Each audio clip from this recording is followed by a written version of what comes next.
Good evening, and welcome to the Sleepy Geographer. This is a quiet corner of the world where geography meets calm, where the landscapes we explore are meant to ease the mind as much as they spark curiosity.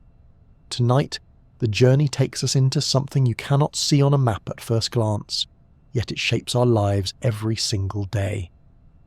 We are exploring the geography of time itself, those curious divisions that decide when one place greets the sunrise, while another is already saying goodnight. Before we wander further, I would love to know where you are listening from. Geography is about connections as much as places, and it is always fascinating to see how far these gentle journeys reach. If you feel like sharing, leave a note in the comments, and if you enjoy this quiet exploration, a like and a subscribe helps keep the channel growing. Thank you deeply to those of you who have already joined this little community. I do hope this story soothes you, though there is a small paradox to confess. The hope is that the video is not so captivating that it keeps you awake, yet if your eyes stay open a little longer, at least you might drift off having learned something quietly wonderful.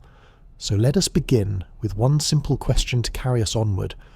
What does it really mean to stand in one place and yet be living in a completely different hour than someone just across an invisible line? Time is one of those things so familiar that it often escapes notice. You look to the sky and see daylight fading or the stars returning, and it feels as natural as breathing.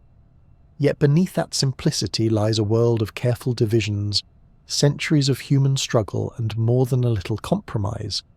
Geography in this sense is not only mountains and rivers, but also the unseen lines that tell us when to wake, when to work, and when to rest. At its heart, the geography of time begins with the Earth itself, a sphere spinning steadily in space, tilted just so, bringing light and darkness across its surface in a never-ending cycle. That rhythm is ancient, older than humanity, and yet it is humanity that chose to carve it into hours and minutes, imposing order upon something that never asked for it. From sundials in ancient fields to the precise ticking of atomic clocks, we have been measuring, standardizing, and sometimes arguing over what the very concept of now should mean. But time is never just science. It is also history, written in train schedules and naval charts.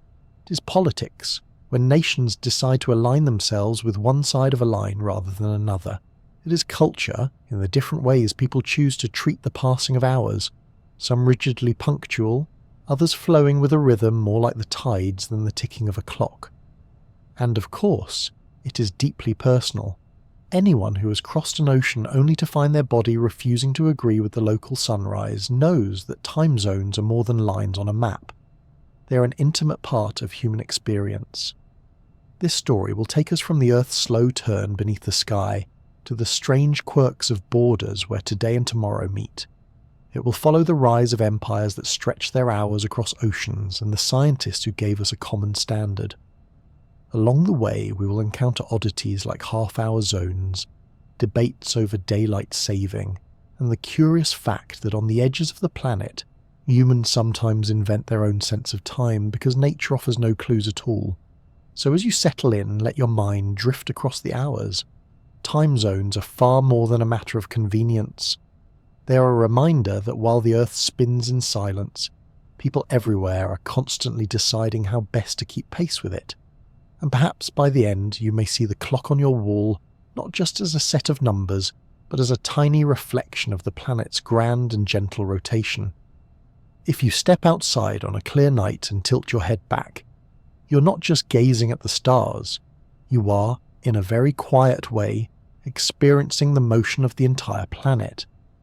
The Earth is turning steadily beneath your feet, rolling through the darkness like a ship gliding across an endless sea. It is this rotation, slow yet unstoppable, that gives rise to the daily rhythm of daylight and darkness, a cycle so ancient and reliable that all of life has learned to dance to its tempo. The Earth completes one full spin on its axis in just under 24 hours. More precisely, it takes 23 hours, 56 minutes, and 4 seconds to rotate once relative to the stars. This measurement is called a sidereal day, and it is ever so slightly shorter than the solar day we're used to, which is the time between one noon and the next. That difference exists because the Earth is not only spinning, but also moving around the Sun. Each day the planet travels a little farther along its orbit, so it must rotate just a touch more to bring the Sun back to the same place in the sky. The result is the familiar 24-hour cycle we live by, a compromise between cosmic precision and human convenience. This steady spin sets the stage for one of the simplest yet most profound experiences we know: sunrise and sunset. To the east, the horizon begins to glow, colours shifting from deep indigo to pink and gold as the Earth's turning lifts your part of the world back into the path of sunlight. Hours later, the same motion carries the sun down toward the west, lengthening shadows and cooling the air. It is easy to forget that what feels like the sun rising and setting is really the planet itself rotating, your feet sweeping you along at hundreds of meters per second without you even noticing. The axis of the Earth is not upright, but tilted at about 23.5 degrees. That lean is responsible for the changing seasons and for the varying lengths of day and night throughout the year. Near the equator, day and night are almost equal all year long, while near the poles the tilt stretches the pattern into extremes of long summer days and endless winter nights. Without this tilt, the rhythm of the planet would be simpler, but far less varied, and much of the rich diversity of climates and ecosystems would vanish. Geography, in this sense, is written not only on the surface of the Earth, but also in the way it turns. Every location experiences the spin a little differently. Imagine two people, one in Paris and another in New York. When one is sipping morning coffee under bright daylight, the other may be yawning in the evening glow. This difference arises because the sun's light can only shine on half of the globe at a time. As the Earth rotates, each city takes its turn beneath the sun's gaze. Noon in one place is midnight in another. What is striking is that these differences are not random but orderly, a direct consequence of the spherical shape of the Earth and its unwavering rotation. For early humans, this natural cycle was the first clock. Before the invention of gears and pendulums, the movement of the sun and the phases of the moon were the only guides to marking the passage of time. The length of a shadow at midday, the brightening of the horizon at dawn, the return of familiar constellations in the night sky, all were signals that life could be arranged around. Agriculture, hunting, and even storytelling around a fire were tied to this rhythm. Timekeeping was not imposed from above, it was felt through the turning of the Earth. Though the cycle is remarkably steady, it is not perfectly unchanging. Over vast stretches of time, the rotation of the Earth is gradually slowing. Tidal forces, the gravitational pull between Earth and Moon, act like a cosmic brake, stealing fractions of a second from the length of each day. Hundreds of millions of years ago, a day was closer to 22 hours long, and the Moon was noticeably closer to Earth. In millions of years to come, days will stretch slightly longer still. It is a reminder that even the most reliable patterns of nature carry a touch of change within them. From a personal perspective, the Earth's rotation is invisible yet deeply felt. Jet lag, for instance, is not only a matter of crossing time zones, but also of the body's internal rhythms being disrupted by the relentless spin of the planet beneath. Our circadian clock, the roughly 24-hour cycle embedded in our biology, is tuned to the daily alternation of light and dark.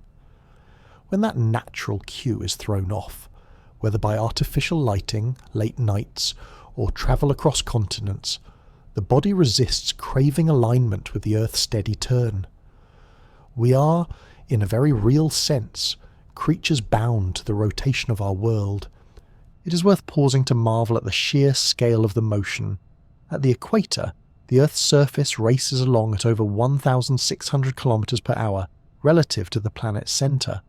Closer to the poles, the speed is less, as the circles of rotation shrink, but the sensation is the same: constant, smooth movement.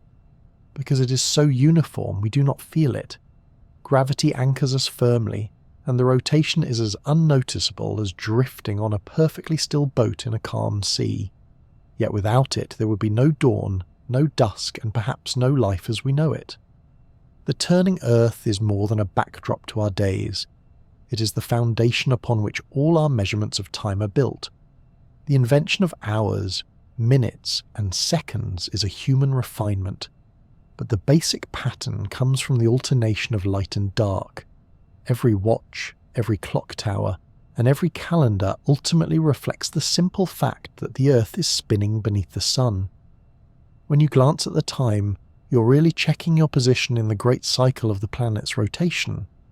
This connection between cosmic motion and human routine is part of what makes the geography of time so compelling. A student hurrying to school, a farmer rising with the first rays, a traveller watching the stars through an airplane window. All are linked by the same turning of the Earth. We may live in different places, speak different languages, and follow different customs, but we all share the same rotating home. It is one of the few truths that unites everyone, a constant rhythm that has pulsed through every generation that has ever lived. The story of time begins here, with the rotation of our planet. It is a simple movement, steady and ancient, yet endlessly rich in meaning. Every sunrise is the Earth itself carrying us forward into the light, and every sunset is the reminder that we are passengers on a spinning sphere, travelling together through space. The next time you see the horizon brighten, consider for a moment that it is not the sun moving, but you, gently, steadily, as the Earth continues its eternal turn. Long before the ticking of gears or the soft glow of digital screens, humans looked upward to the sky to make sense of passing hours. The heavens offered a vast clock face that never failed to turn, and people everywhere learned to read it with a mixture of awe, practicality, and ingenuity. The first timekeepers were not built of metal and glass, but of shadows, water, fire, and sand. Each one a humble attempt to harness the rhythm of nature and give it shape in human life. One of the earliest and simplest inventions was the sundial. Place a stick or pillar upright in the ground, and its shadow will sweep in a graceful arc as the sun moves overhead. By carving notches or lines where the shadow fell, people could divide the day into sections. Ancient Egyptians were already using shadow clocks more than 3,000 years ago, splitting daylight into smaller and smaller slices. The Greeks later refined the sundial into elaborate stone structures, some accurate enough to mark the change of seasons. In truth, the sundial was both science and art, its steady shadow tracing the Earth's turn while its design reflected the culture that built it. But shadows have their limits. Clouds erase them, and nightfall renders them useless. For those seeking to measure hours beyond daylight, other solutions emerged. The water clock, or clepsydra, was among the most versatile. A simple vessel with a small hole at the bottom allowed water to drip at a steady rate. By calibrating how much time it took to fill or empty the container, people could track the passage of hours regardless of sunshine. Egyptians used water clocks to time temple rituals, while the Greeks employed them to keep order in their courts, ensuring that speeches did not stretch endlessly. In China, these devices grew ever more complex, with elaborate mechanisms controlling the flow of water through bronze vessels decorated with dragons and mythical creatures. Sand, too, became a trusted partner in measuring time. The hourglass, with its narrow waist of glass allowing grains to slip at a controlled pace, appeared in Europe by the early Middle Ages. Simple to use, portable, and unaffected by temperature, the hourglass became popular with sailors who needed a reliable way to measure watches at sea. A steady stream of falling sand gave a tactile sense of passing minutes, an elegant symbol of time itself slipping away. To this day, the hourglass remains an enduring metaphor, its flowing grains a reminder of time's ceaseless movement. Looking skyward, ancient civilizations also turned to the stars. The Babylonians, masters of celestial observation, divided the day into 24 hours, borrowing their base 60 number system to split time into convenient divisions. The Mayans tracked the heavens with extraordinary precision, weaving astronomy into their calendars and rituals. In India, astronomers mapped the rising and setting of constellations to time agricultural activities. These were not simply scientific pursuits, but deeply cultural ones. The night sky was a cosmic guide, a spiritual teacher, and a calendar all at once. Yet even with such ingenuity, the way humans divided the day varied widely.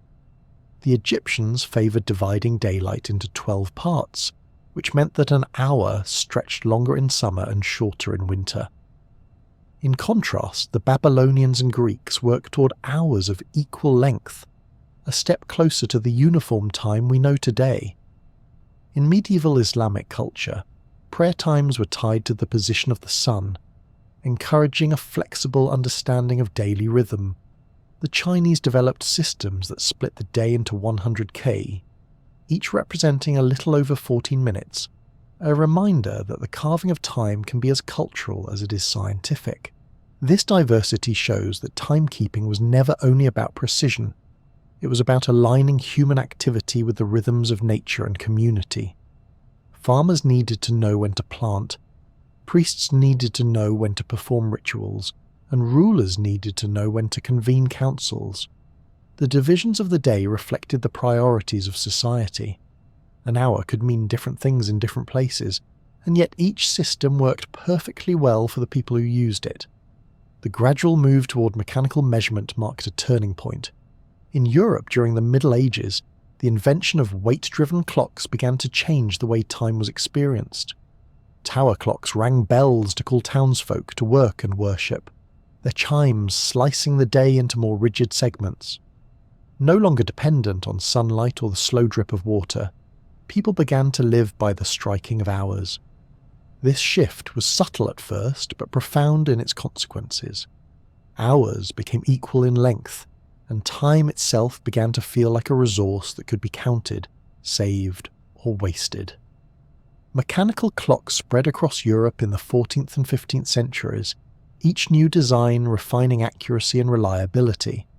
Pendulum clocks, perfected in the 17th century by Christian Huygens, brought precision to an entirely new level, losing only seconds per day compared to the vague drift of earlier devices. For the first time, humans could measure time with a regularity that rivaled the motion of the heavens themselves. Yet despite this march toward ever finer measurement, the bond between time and the sky never truly disappeared. Astronomical clocks built in cities like Prague and Strasbourg displayed not only the hours but also the positions of the sun, moon and stars, as though to remind viewers that mechanical precision still rested upon celestial rhythms. Even as gears and springs ticked away, the heavens remained the ultimate reference. The story of early timekeeping is one of gradual transition, from observing nature to imitating it, and then finally to creating systems that operated almost independently of the sky. Each step was both practical and symbolic. Sundials tethered humans to the shadow of the sun. Water clocks carried time into the darkness of night. Hourglasses made time portable, a companion that could travel across seas. And mechanical clocks turned time into a universal language of bells and ticks, a pattern that could be imposed on entire towns and cities. It is easy now to glance at a watch or a phone and forget how extraordinary this journey has been. The idea that minutes are equal and hours unchanging is a relatively recent invention, the product of centuries of human effort. Earlier generations lived with a more fluid, less rigid sense of time, one that bent to the seasons and the sky. In many ways, their experience was closer to nature's own rhythm, even if it lacked the precision we now take for granted. So when you see the sweep of a clock hand or hear the quiet buzz of a digital alarm, you're encountering the culmination of a very long history. It began with the play of light and shadow on stone, with water dripping from clay pots, and with sand slipping steadily through narrow glass. Each invention was a step in humanity's quest to understand and control time. but also a reflection of how deeply we have always looked to the heavens for guidance. The march from sundials to pendulums was not just a technical story. It was a cultural one, filled with creativity, faith, and the desire to bring order to life. Every clock is, in its own way, a miniature cosmos capturing the grand cycles of day and night in a form small enough to rest on a wall or a wrist. And it all began when humans first lifted their eyes to the sky, saw the sun's shadow stretch and shrink, and realized that the passing hours could be measured, remembered, and shared. For much of human history, the greatest challenge in sailing across the oceans was not the storms, nor the pirates, nor even the scurvy. It was figuring out exactly where in the world you were. More specifically, sailors could often tell how far north or south they had travelled, but they struggled desperately with the question of how far east or west they had drifted. This was the problem of longitude, and it haunted navigators for centuries. Latitude, the measure of north and south, was relatively straightforward. With a sextant, or even with nothing more than a sharp eye and knowledge of the heavens, a sailor could gauge the height of the sun at noon, or the position of familiar stars like Polaris, the North Star. Latitude offered a dependable guide, and maps could be drawn with some confidence. Longitude, however, was another matter entirely. The Earth spins, and there are no natural markers that reveal how far you've travelled eastward or westward.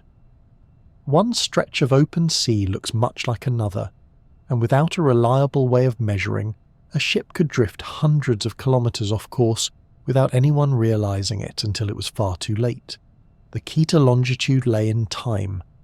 Because the Earth rotates 360 degrees in roughly 24 hours, every hour's difference corresponds to 15 degrees of longitude. If a sailor knew the exact time at a fixed reference point, such as Greenwich, and compared it with the local time on board, measured by observing the sun's highest point in the sky, the difference would reveal how far east or west the ship had travelled. The principle was simple enough, but the practice was devilishly difficult.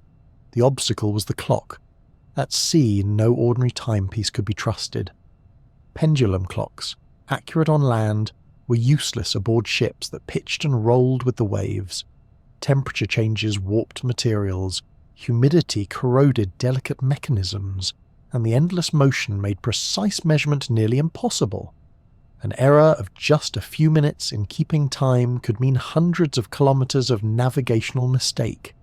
It was a problem with life or death consequences, as wrecked ships and lost sailors tragically demonstrated. The search for a solution became one of the great scientific quests of the 17th and 18th centuries. Monarchs and parliaments offered vast rewards to anyone who could conquer the longitude problem. In Britain, the Longitude Act of 1714 promised a prize of up to £20,000, a fortune, for a method accurate enough to guide ships safely across the world's oceans. Some suggested astronomical methods, such as using the predictable motions of Jupiter's moons as a celestial clock. Others tried elaborate charts of the moon's position against the stars, an approach called the lunar distance method. While ingenious, these methods required painstaking observations and complex calculations, hardly ideal on a storm-tossed deck. Into this world of difficulty stepped John Harrison, a carpenter from Yorkshire with little formal education, but an extraordinary gift for mechanics. He dedicated his life to building a clock that could keep precise time at sea. His early designs, known as H1 through H3, were bold experiments, with swinging balances and intricate gears meant to resist the rocking of the ship. They were promising but imperfect. Undeterred, Harrison refined his designs over decades, creating the H4, a device that looked less like a clock and more like a large pocket watch. Unlike its predecessors, the H4 proved astonishingly accurate, keeping time within a matter of seconds during long voyages. This breakthrough transformed navigation. With Harrison's chronometer, sailors could finally carry Greenwich time with them, comparing it to local noon to determine longitude with a degree of accuracy that had once seemed impossible. Though Harrison himself endured years of scepticism, delays and political wrangling before receiving proper recognition and reward, His work opened the way for a new era of safe and reliable ocean travel. The chronometer became as essential to global exploration as the compass or the sextant. By the late 18th and 19th centuries, ships routinely carried multiple chronometers, checking them against one another to ensure accuracy. The British Royal Navy adopted them enthusiastically, and Britain's influence in world trade and empire was, in part, reinforced by this mastery of longitude. To sail with confidence across the Atlantic or into the vast Pacific was no longer a gamble, but a matter of careful calculation. The oceans, once mysterious and perilous, grew just a little smaller. The problem of longitude did more than make sailing safer. It laid the groundwork for standardized time itself. To calculate longitude, you needed a reference point, and Greenwich Observatory became that anchor. Greenwich Mean Time emerged as the baseline against which longitude was measured, and eventually it became the world's central reference for hours and minutes. What began as a solution for sailors rippled out into a system that touched every clock and calendar. Without the push to solve longitude, the notion of dividing the world into shared time zones might have come much later, or in a very different form. The story also illustrates how geography and science entwine. Longitude is a purely geographic concept, measuring distance around the globe's east-west axis. Yet it could not be unlocked without human ingenuity, patience, and craftsmanship.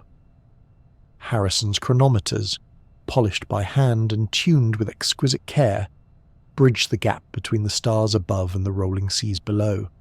They showed that to master geography, one must often first master time. Today, with satellites orbiting overhead and GPS signals streaming into handheld devices, the difficulty of longitude seems almost quaint.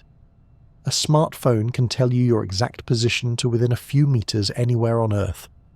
But beneath that ease lies the legacy of centuries of struggle, of shipwrecks avoided and voyages completed because someone finally found a way to carry time across the sea. It is worth imagining the relief of a captain glancing at his chronometer, comparing it with the sun, and realizing that his ship was on course, landfall expected just where the charts promised. In that moment, time was not an abstract concept ticking away in the background. It was the very key to survival, a compass of hours that unlocked the geography of the world. The problem of longitude was, at its core, a problem of synchrony, how to align the turning of the Earth with the ticking of a human-made device. Solving it reshaped navigation, trade, and ultimately the very way the world agreed on what time it was. Out of the frustration of countless sailors lost in the fog of uncertainty came a triumph of precision, a story where geography and time fused into one. In the early 19th century, time was a local affair. Each town or city kept its own version of the hours, usually based on the position of the sun. When the church bell rang noon, it was because the sun stood directly overhead in that particular place. Travel a few kilometres down the road, however, and noon might arrive several minutes earlier or later. Nobody minded much. Farmers rose with the dawn, shopkeepers opened when customers appeared, and life moved at a pace dictated by nature rather than a standardised schedule. Local clocks were community anchors, not parts of a global network. This system worked well enough until something came hurtling down the tracks that refused to tolerate such charming chaos: the railway. The steam locomotive, with its hunger for precision and its indifference to quaint local customs, exposed just how fractured time really was. Trains ran on timetables, and timetables demanded consistency. When a journey from one city to another could be completed in a few hours, the small differences between local times became a serious problem. What had once been an amusing quirk of geography now risked confusion, missed connections, and even catastrophic collisions. Imagine trying to organise a railway network when every station set its clocks according to its own interpretation of solar time. A train leaving Bristol at what it considered to be noon might arrive in London at 1 o'clock local time, though only 50 minutes had actually passed. Passengers trying to plan journeys were left scratching their heads, unsure whether to trust the timetable, the station clock, or their own pocket watches, For railway companies, this was more than inconvenient, it was dangerous. A misunderstanding of just a few minutes could mean two trains ending up on the same stretch of track at the same time, with disastrous results. The growing railway empires of the 19th century forced society to confront the need for synchronization. Britain, with its rapidly expanding network of iron rails, led the way. The Great Western Railway, championed by the engineer Zambad Kingdom Brunel, began using London time, or Greenwich Mean Time, across its routes in the 1840s. Other companies followed suit. Soon, railway timetables across the country were all set to Greenwich, even if local town hall clocks still clung stubbornly to solar noon. People joked about railway time versus church time, but gradually railway time won. By the mid-1850s, most public clocks in Britain had adjusted to Greenwich, and in 1880 it became the official legal time of the land. Across the Atlantic, the problem was magnified by sheer scale. The United States had hundreds of local times, each city deciding for itself when noon occurred.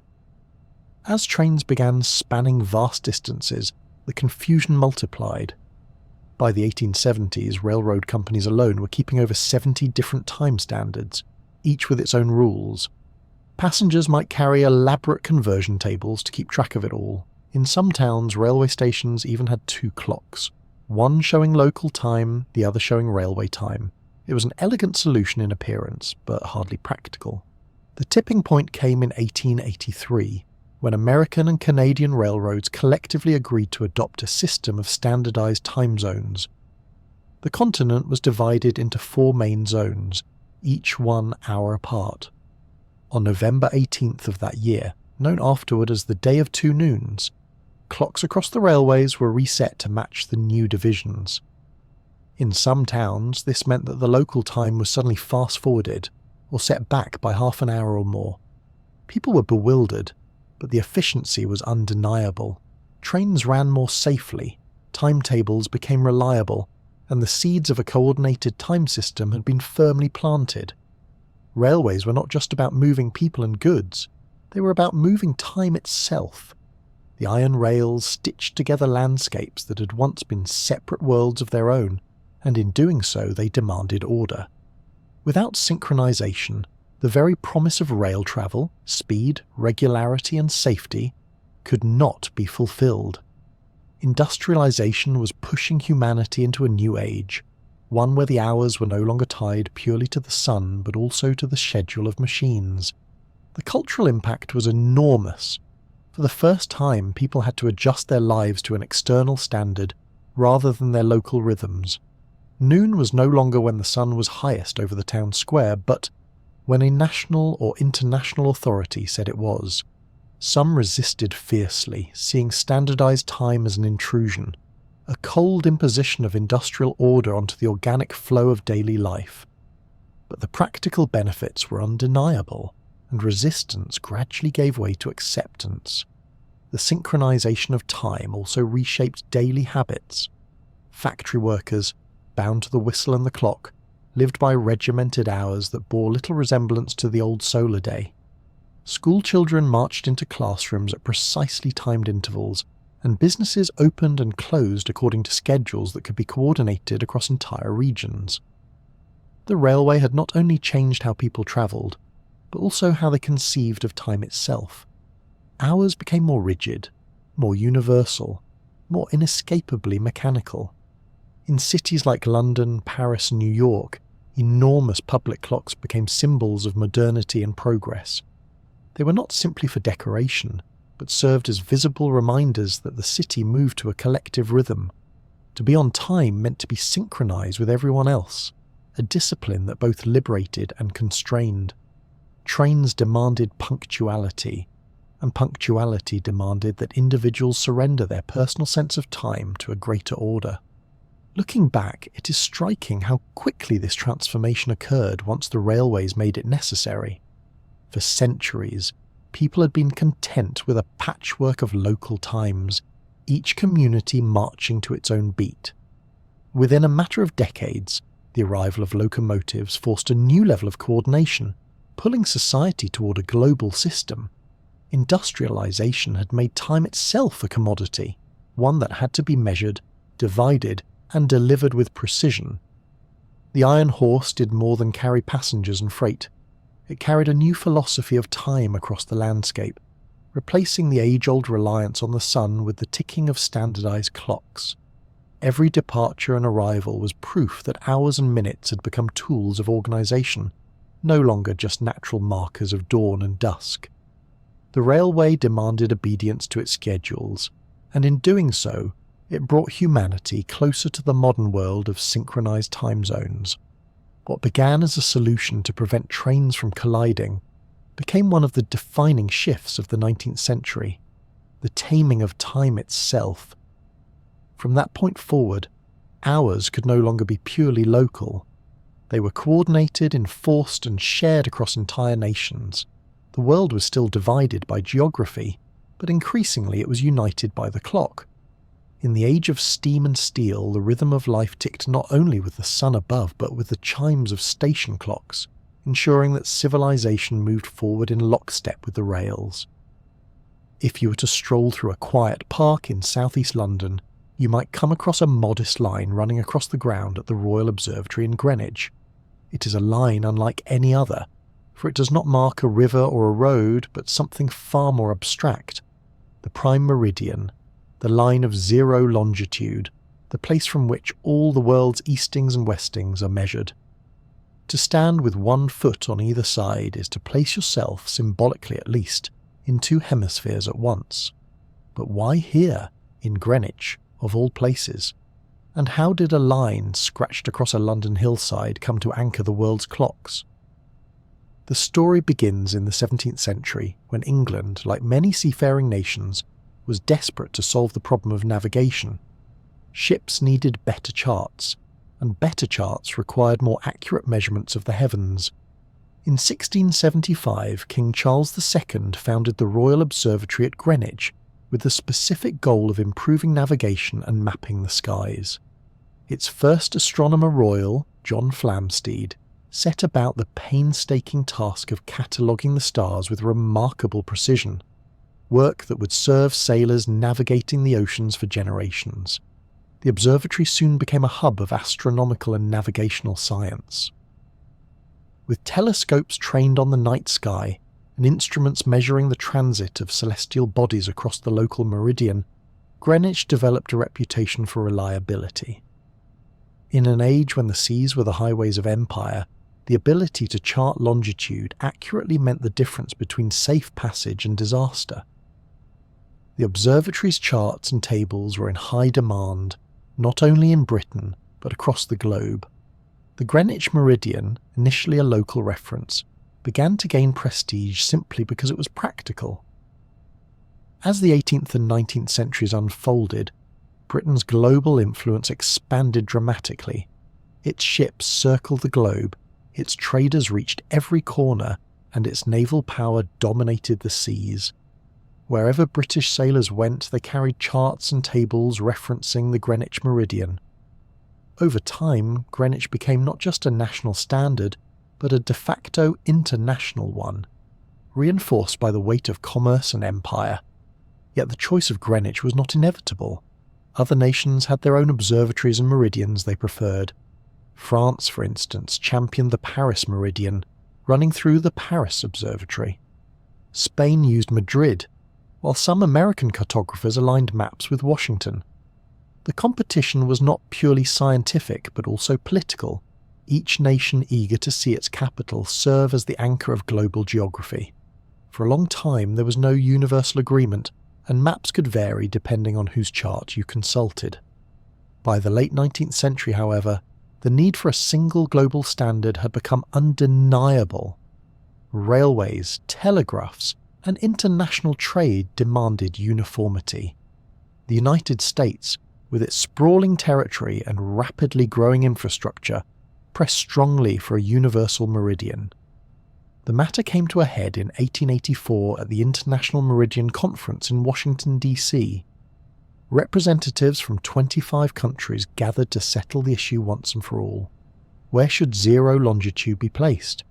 The debates were lively and at times heated. France naturally favoured Paris, while Britain argued firmly for Greenwich. The deciding factor was not patriotism but practicality. By then, more than 2/3 of the world's shipping already relied on Greenwich-based charts. The sheer momentum of usage was overwhelming. On October 13th, 1884, the delegates voted Greenwich would become the prime meridian of the world. 22 nations agreed, with only San Domingo voting against, and France and Brazil abstaining. France, reluctant to surrender entirely, continued to use the Paris meridian domestically for decades afterward. Even into the 20th century, some French maps carried dual meridians, a small but telling sign of national pride. But in the grand sweep of time, Greenwich emerged as the global standard, the 0 point from which longitude is measured eastward and westward, circling the Earth in both directions until it meets again at 180 degrees in the Pacific. The Greenwich line also became the backbone of time itself, because longitude and time are linked, with every 15 degrees representing 1 hour.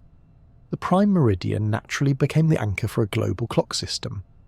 Greenwich Mean Time, or GMT, was established as the reference, marking noon at Greenwich as the baseline against which all other times were compared. Telegraph lines carried GMT across Britain, then across continents, and eventually under the oceans. For the first time in history, people in distant lands could synchronize their watches to a common standard, uniting humanity in a shared temporal framework. Standing on the meridian at Greenwich, you're reminded that geography is not only about mountains and rivers, but also about the invisible lines humans draw to make sense of the world. The prime meridian is not etched into the crust of the Earth. It is decision, a convention, a product of history and politics. Yet it has power. Airlines schedule flights by it, sailors plot courses by it, and scientists coordinate experiments by it. That a single line drawn through a London park could wield such influence is one of the quiet marvels of modern geography. The Greenwich Observatory itself has become a symbol of this legacy. Its red brick buildings, perched on a hill in Greenwich Park, house not only telescopes and instruments, but also the spirit of centuries of inquiry. Tourists flock to stand astride the meridian, snapping photographs with 1 foot in the eastern hemisphere and 1 in the western. Few may ponder the long story behind that line, but all feel its quiet significance. It is a reminder that geography, like time, is shaped as much by human decisions as by natural forces. In the 20th century, GMT gave way to Coordinated Universal Time, or UTC, based on atomic clocks rather than the rotation of the Earth. Yet the link to Greenwich remains strong both in name and in spirit. The world still looks to that hillside in London as the point of reference, a testament to the enduring influence of a choice made more than a century ago. The Greenwich line is in the end a triumph of practicality over pride, of consensus over division. It illustrates how humanity, when faced with the demands of a shrinking world, can come together to draw a line that everyone agrees to follow. 0 longitude could have been anywhere, but it became Greenwich, and in that decision the world found a centre around which its clocks could turn. So next time you glance at your watch or check the time on your phone, remember that you are, in a way, connected to that quiet line in London. It is an invisible thread binding together every hour, every schedule, every moment shared across the globe. The Greenwich line is not just a stroke on a map. It is the axis of modern time, a line that transformed the way the world thinks, travels, and connects. Once the world had agreed on a prime meridian at Greenwich, the next question was how to slice the globe into manageable pieces of time. The Earth spins 360 degrees in about 24 hours, which meant that dividing it into 24 time zones of 15 degrees each was the logical solution. On paper, the idea was clean and elegant. In practice, the map of time turned out to be anything but tidy. The Canadian engineer Sir Sandford Fleming is often credited with proposing the modern time zone system in the late 19th century. Frustrated by missed trains and chaotic scheduling, he envisioned the Earth divided into 24 neat wedges, each exactly 1 hour apart, measured from the Greenwich meridian. Fleming's idea was ambitious but persuasive, offering a framework that promised order for a world increasingly tied together by railways, telegraphs, and international trade. It was a vision of time cut into crisp slices, ready to be served to a globalizing planet. At first glance, the system appears simple. Each zone spans 15 degrees of longitude, moving steadily east and west from Greenwich. As you travel eastward, clocks are set 1 hour ahead for each zone, and as you travel westward, 1 hour behind. Follow the logic all the way around the globe, and you complete a full cycle of 24 hours. But the Earth is not made of neat geometric wedges. It is made of mountains and rivers, countries and borders, islands and coastlines. When the theory of time zones collided with the messy geography of human life, the map became a patchwork of oddities. Take a look at the international time zone map, and you will see lines zigzagging in curious ways. Rather than running in perfect vertical strips, they bend and curve to accommodate political boundaries and population centres. No government wanted its territory sliced into 2 zones if it could be avoided, so the lines often bulge outward to keep whole nations under one clock. In China, for instance, the vast sweep of land stretching across nearly 5 time zones observes only one, Beijing time. This decision was driven by politics, ensuring that the entire country ticks to a single rhythm, even if it means the sun rises absurdly late in the far western provinces. India chose a similar path, setting its time at 5.5 hours ahead of Greenwich. That half-hour compromise allowed the country to avoid aligning itself too closely with either neighbouring Pakistan or Bangladesh. Nepal went even further in asserting independence, declaring its official time to be 5 hours and 45 minutes ahead of Greenwich. That unusual 15-minute difference is less about convenience than about identity, a statement that even in something as abstract as time, a nation can stand apart. Elsewhere, geography forced peculiar shapes onto the zones. Islands in the Pacific had to choose whether to align with Asia or the Americas, often bending the international dateline to suit their needs. In Europe, the time zones squeeze and stretch like an accordion, as nations attempt to balance longitude with cultural and economic ties. Spain, for instance, lies geographically in the same zone as Britain, but observes Central European time, a legacy of political decisions made during the Second World War. As a result, Spaniards eat dinner and stay up later than most of their neighbours, their daily rhythm shifted by an official choice of time. Despite these quirks, the core system of 24 hours circling the globe gradually took root. Railways adopted it first, followed by shipping companies, then governments. The efficiency it offered was irresistible. Travellers could now plan journeys with confidence, businesses could schedule communication across continents, and scientists could record observations without ambiguity. The sun still rose and set at its usual pace, but human activity was now framed by a global system of hours that connected distant corners of the Earth. The transition was not instantaneous. Some regions resisted, clinging to local time out of habit or pride. Others experimented with variations, adding half-hour or quarter-hour offsets that suited their circumstances. But over the course of the late 19th and early 20th centuries, the time zone system spread steadily. The telegraph and the radio played crucial roles, broadcasting time signals that allowed communities to synchronize with accuracy previously unimaginable. A farmer in rural America could set his watch by a signal transmitted from Washington, while a ship in the middle of the Atlantic could tune into Greenwich. The adoption of time zones also brought a subtle but profound shift in human perception. For millennia, time had been local, tied to the sun overhead and the rhythms of the seasons. Now, for the first time, time became standardized, abstracted from the natural world. Noon no longer necessarily meant the sun was at its highest point. Instead, it meant that society had agreed it was noon, according to the map. Time had become a collective decision, not merely a natural event. This shift sometimes produced amusing consequences. A traveller might leave one town in the morning and arrive in another, only a short train ride away, where the clock showed an entirely different hour. Border towns found themselves split between zones, with residents living in a kind of temporal limbo. Businesses on either side had to carefully coordinate to avoid confusion, and some communities even lived by two clocks, one for local use and one for official dealings.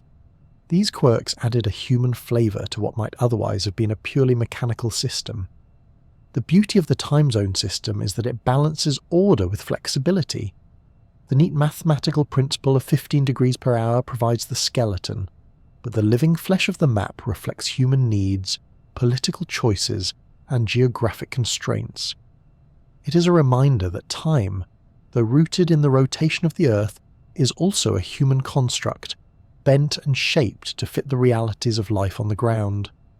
Over time, the 24-hour system became so ingrained that it is now difficult to imagine the world without it.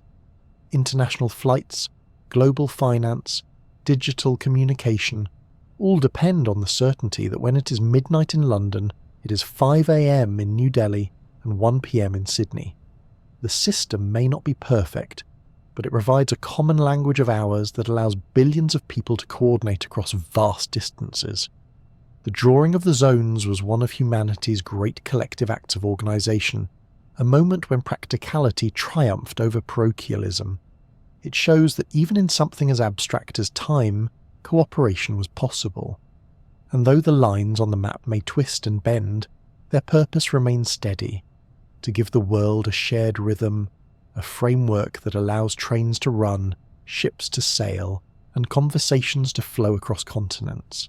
When you glance at a world clock today, you are looking at the legacy of those decisions, the grand design of a system that carved the spinning globe into 24 slices of time. It is an invisible architecture that underlies modern life, a structure so familiar we hardly notice it, yet so essential that the world would descend into chaos without it. The drawing of the zones was not just cartography, it was the shaping of time itself, a quiet revolution that continues to tick in the background of every life on Earth. There is a peculiar line drawn across the vast Pacific Ocean, one that does not follow mountains or rivers or any natural feature at all. It is known as the International Date Line, and it is where today and tomorrow shake hands, where calendars flip forward or back depending on the direction of your journey. It is not a wall, nor even a perfectly straight line, but it holds the power to tell you whether you are living in the present, in the past, or already in the future. The idea is rooted in the simple geometry of the Earth. Since Greenwich was chosen as zero longitude, the line directly opposite at 180 degrees naturally became the place where the global reckoning of time completes its circle. As the Earth spins, every location eastward from Greenwich adds hours, while every location westward subtracts them. By the time you reach halfway around the planet, the difference between the two directions is a full 24 hours. Somewhere there has to be a boundary where one day becomes the next. That boundary is the International Date Line.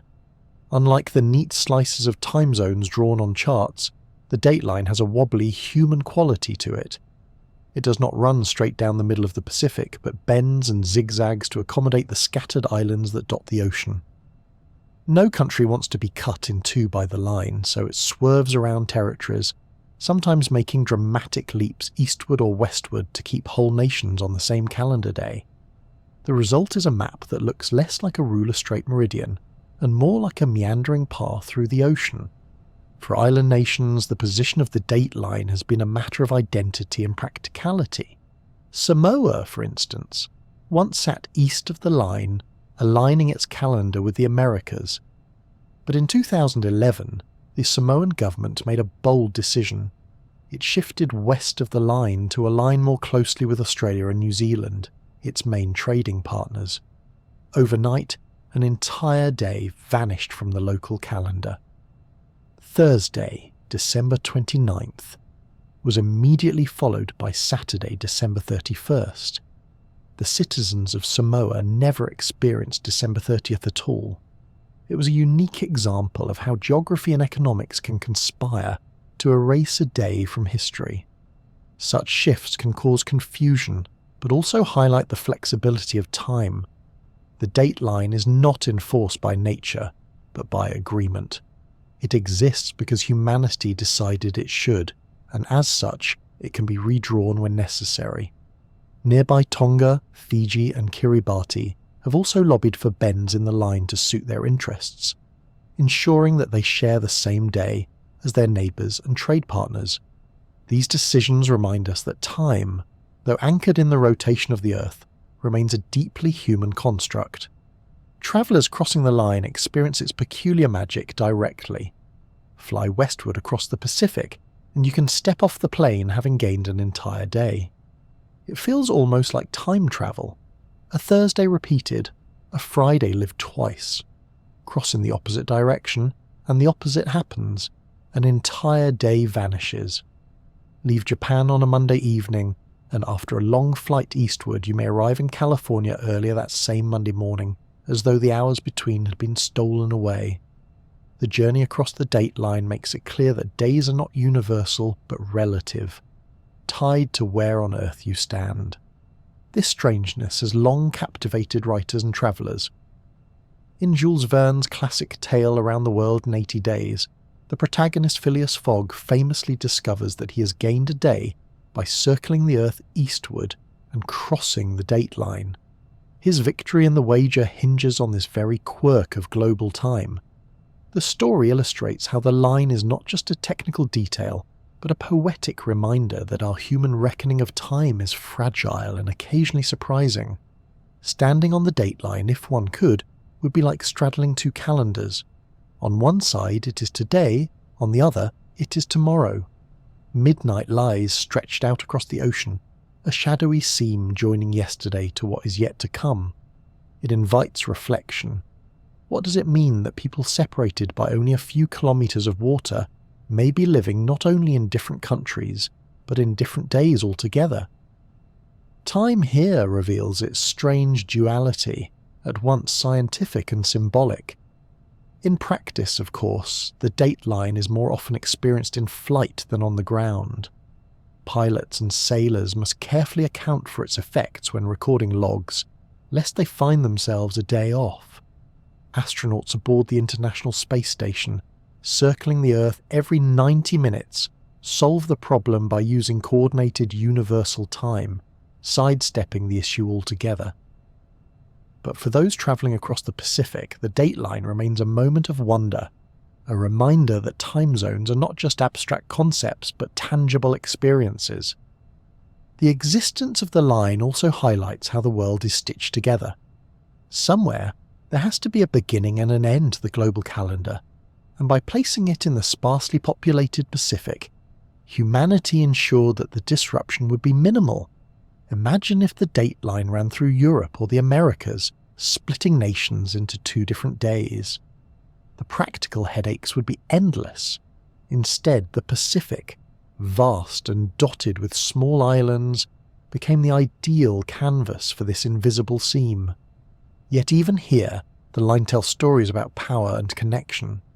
Colonial empires once imposed their preferences on these islands, deciding whether they should be aligned with the East or the West. Today, independent nations continue to assert their place on the global calendar, shifting time when it suits their needs. The date line is both an artifact of geography and a symbol of independence, a place where nations declare how they wish to be oriented in the world. Perhaps the most enchanting aspect of the international date line is its reminder that time is both rigid and malleable. The Earth rotates with clockwork precision, completing a turn every 24 hours, yet the way we divide those hours and the way we choose to mark the boundaries between days is a human story. It shows that time is not only measured but negotiated, a compromise between the relentless spin of the planet and the needs of the people who inhabit it. The date line invites a sense of humility too. It reminds us that our calendars and clocks are conveniences, not cosmic truths. The sun rises and sets regardless of whether we call the day Tuesday or Wednesday. The Earth does not know what tomorrow means, and yet for us that line matters deeply, shaping our sense of continuity, our schedules, and even our history. When Samoa skipped a day in 2011, it underscored just how much time depends on human decision-making. So the next time you glance at a globe and see that wiggly line across the Pacific, imagine what it represents. A place where yesterday and tomorrow touch, where days are made and unmade by the sweep of an invisible boundary. The international date line is one of the strangest borders on Earth, not of land or sea but of time itself, proof that even in the most abstract realms, geography continues to shape the human story. When the great empires of the 19th and early 20th centuries stretched their banners across oceans, they did not only redraw borders and extract resources, they also reached into the very fabric of daily life, altering the way millions of people measured their hours. Time, once bound to the movement of the sun and the rhythms of local life, was increasingly set according to the clocks of distant capitals.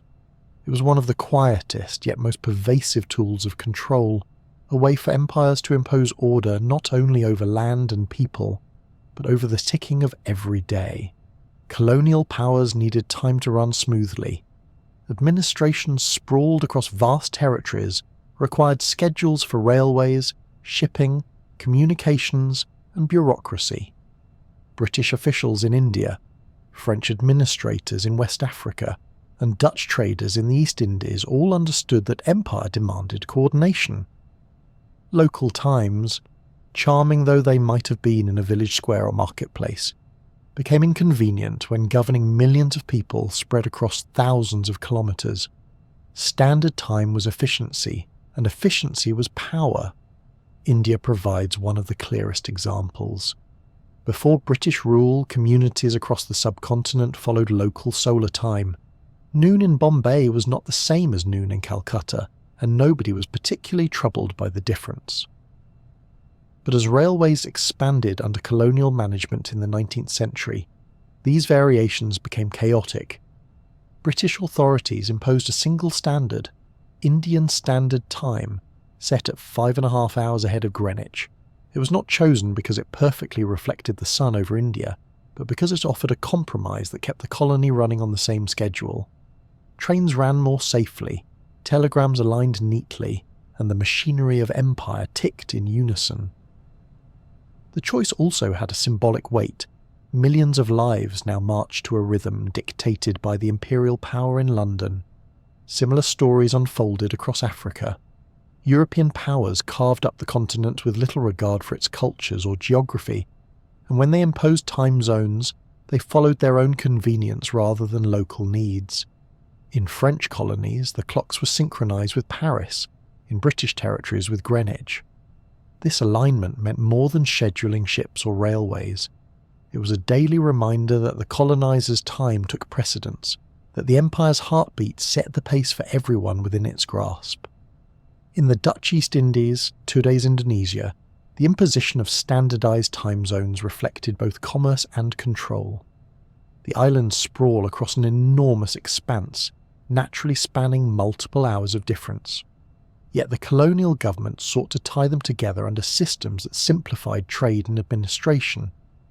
The division of the archipelago into zones that aligned with Dutch interests made it easier to coordinate exports of coffee, sugar and spices, binding local farmers into a timetable that suited European markets more than their own.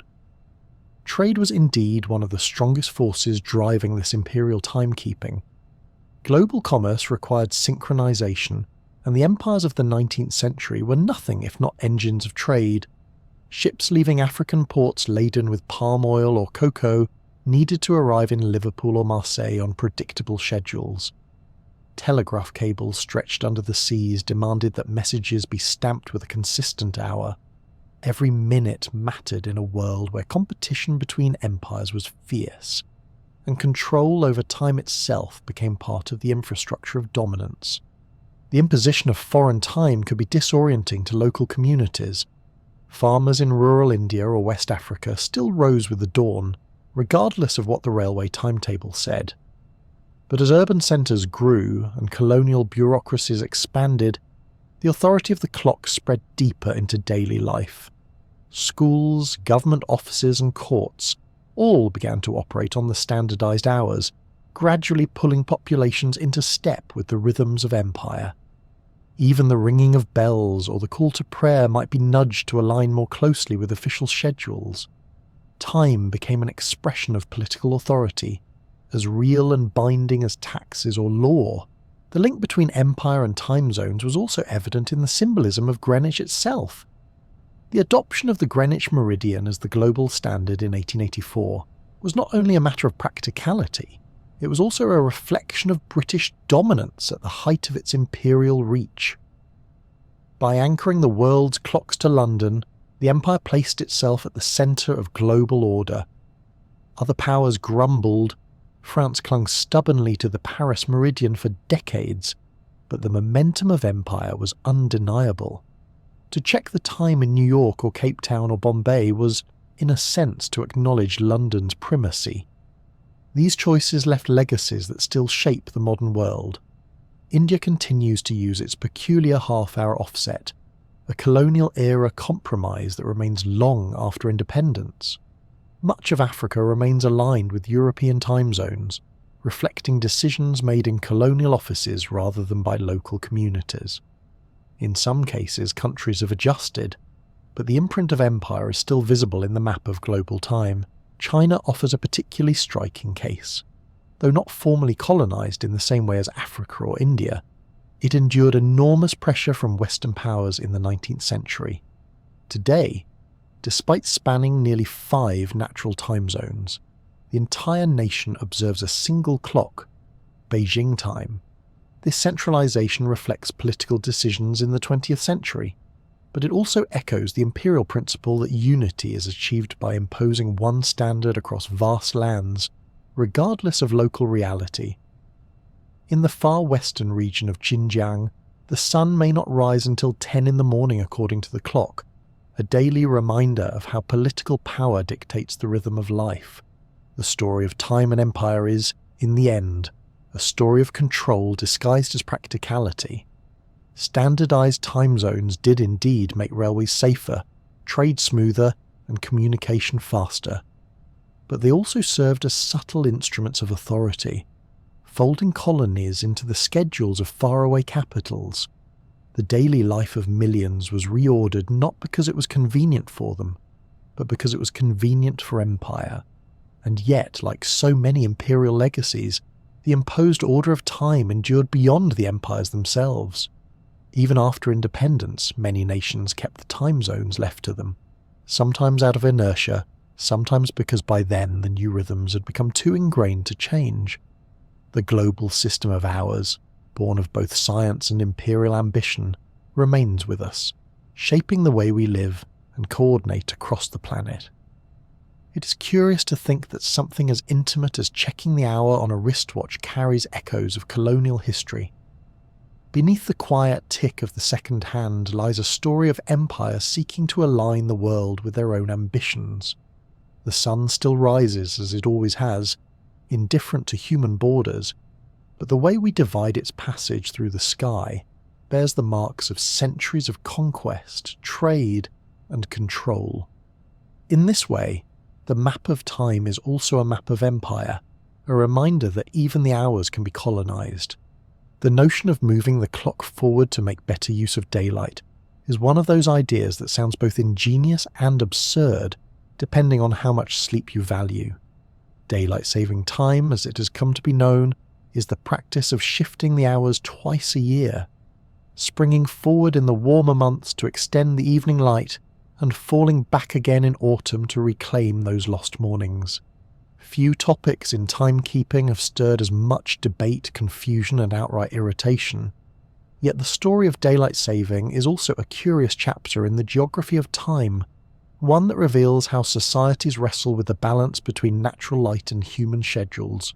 The first person often credited with the idea was Benjamin Franklin, who in 1784 jokingly suggested that Parisians could save on candles if they woke earlier in the summer to take advantage of the morning sun. Franklin's satire was not a serious proposal, but the seed of the concept had been planted.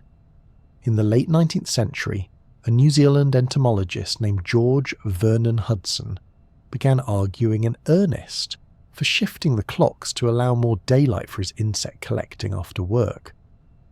Around the same time, a British builder named William Willett campaigned for the change, believing it would improve health and productivity. He even wrote pamphlets extolling the virtues of making better use of the long summer evenings. Despite these early advocates, the idea did not gain traction until the pressures of the First World War. In 1916, Germany became the first nation to adopt daylight saving time, reasoning that longer daylight in the evening would reduce the need for artificial lighting and conserve coal for the war effort. Britain, the United States, and many other nations soon followed. For governments grappling with resource shortages, the logic was persuasive. Shifting the clocks could save energy without building new power plants or cutting into industrial output. The war ended, but daylight saving lingered. Some countries abandoned it, only to reintroduce it later during the Second World War, again with the rationale of saving fuel and boosting efficiency. The practice spread unevenly, sometimes disappearing for decades, only to resurface when energy crises or political arguments reignited the debate. Each time it returned, it brought with it both enthusiastic supporters and grumbling detractors. Proponents of daylight saving argue that the system makes intuitive sense. Why waste daylight in the early morning when most people are asleep, when those hours could instead be shifted into the evening when more people are active? Extra evening light encourages outdoor activity, reduces traffic accidents, and in theory saves energy by cutting the demand for artificial lighting. Advocates point to studies suggesting modest reductions in electricity use, particularly in earlier decades when lighting consumed a greater share of household power. Critics, however, counter that the costs outweigh the benefits. Sleep disruption tops the list of complaints. Each spring, when the clocks leap forward, millions of people lose an hour of rest, leading to groggy mornings, decreased productivity, and in some cases measurable spikes in accidents and health problems. Hospitals report slight increases in heart attacks after the transition, and roads become a little more dangerous as drivers adjust. Whatever energy savings may exist, they're often offset by higher demand for heating or cooling at different times of day. And while longer evenings may be pleasant, darker mornings leave school children and commuters stumbling through the dawn. The uneven adoption of daylight saving around the globe has created a patchwork of quirks. Some nations embrace it wholeheartedly, others reject it entirely, and some use it in only part of their territory. Australia is a prime example. The southern states such as New South Wales and Victoria move their clocks, while Queensland and Western Australia do not, leading to confusion for anyone trying to arrange phone calls or flights across the country. In the United States, Arizona and Hawaii stand apart, refusing to observe daylight saving, meaning that the same state may be aligned with California in winter, but with Colorado in summer. The result is a calendar of shifting alignments that test the patience of anyone scheduling across borders. Local experiments have sometimes bordered on the eccentric. During the Second World War, the United States adopted wartime, pushing the clocks forward an extra hour beyond the usual daylight saving. In Britain, double summer time was introduced, with clocks shifted 2 hours ahead in summer, meaning long evenings stretched deep into the twilight. Farmers in northern latitudes were less than amused, finding themselves tending fields at strange hours, while the sun refused to cooperate with the official time. These experiments revealed the limits of manipulating the clock. The Earth's rotation remains unbothered by human adjustments. One of the enduring curiosities of daylight saving is how passionately people argue for or against it. To some, the longer evenings of summer are a gift, offering more hours for leisure and social life. To others, the disruption of twice-yearly clock changes feels unnecessary and irritating, a relic of earlier times when energy savings mattered more than they do today. Surveys in many countries reveal populations split nearly down the middle, with as many calling for abolition as for retention. In recent years, the debate has grown louder. The European Union has considered abolishing the seasonal clock changes altogether, allowing each member state to decide whether to stay on summertime or wintertime year-round. In the United States, proposals surface regularly in Congress to make daylight saving permanent, eliminating the ritual of springing forward and falling back. The arguments now focus less on saving fuel and more on quality of life, with advocates claiming that a stable system would be healthier and less confusing. What makes daylight saving especially fascinating is that it exposes the tension between natural cycles and human invention. Time zones already reflect compromises between geography and politics, but daylight saving takes it one step further by adjusting not only to longitude but to the season. It is a reminder that time is never just a neutral measurement, but a system humans continuously mould to fit their needs, even if those needs change with history. And so, twice each year, millions of people dutifully reset their clocks, grumble about lost sleep, or rejoice in extra evening light, all because of a decision made decades ago in a very different world. Whether one loves or hates it, daylight saving is a striking example of how deeply society is willing to bend time to its will. It shows that hours are not only markers of the sun's passage but tools of policy, shaped by wars, economies and cultural preferences. The debate, it seems, will never quite settle. Perhaps one day the world will decide to abandon the shifting altogether, choosing either permanent daylight saving or permanent standard time.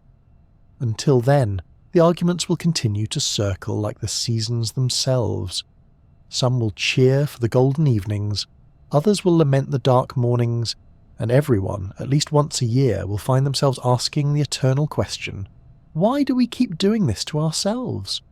Daylight saving is proof that while the Earth spins with unchanging rhythm, humanity cannot resist tinkering with the clock.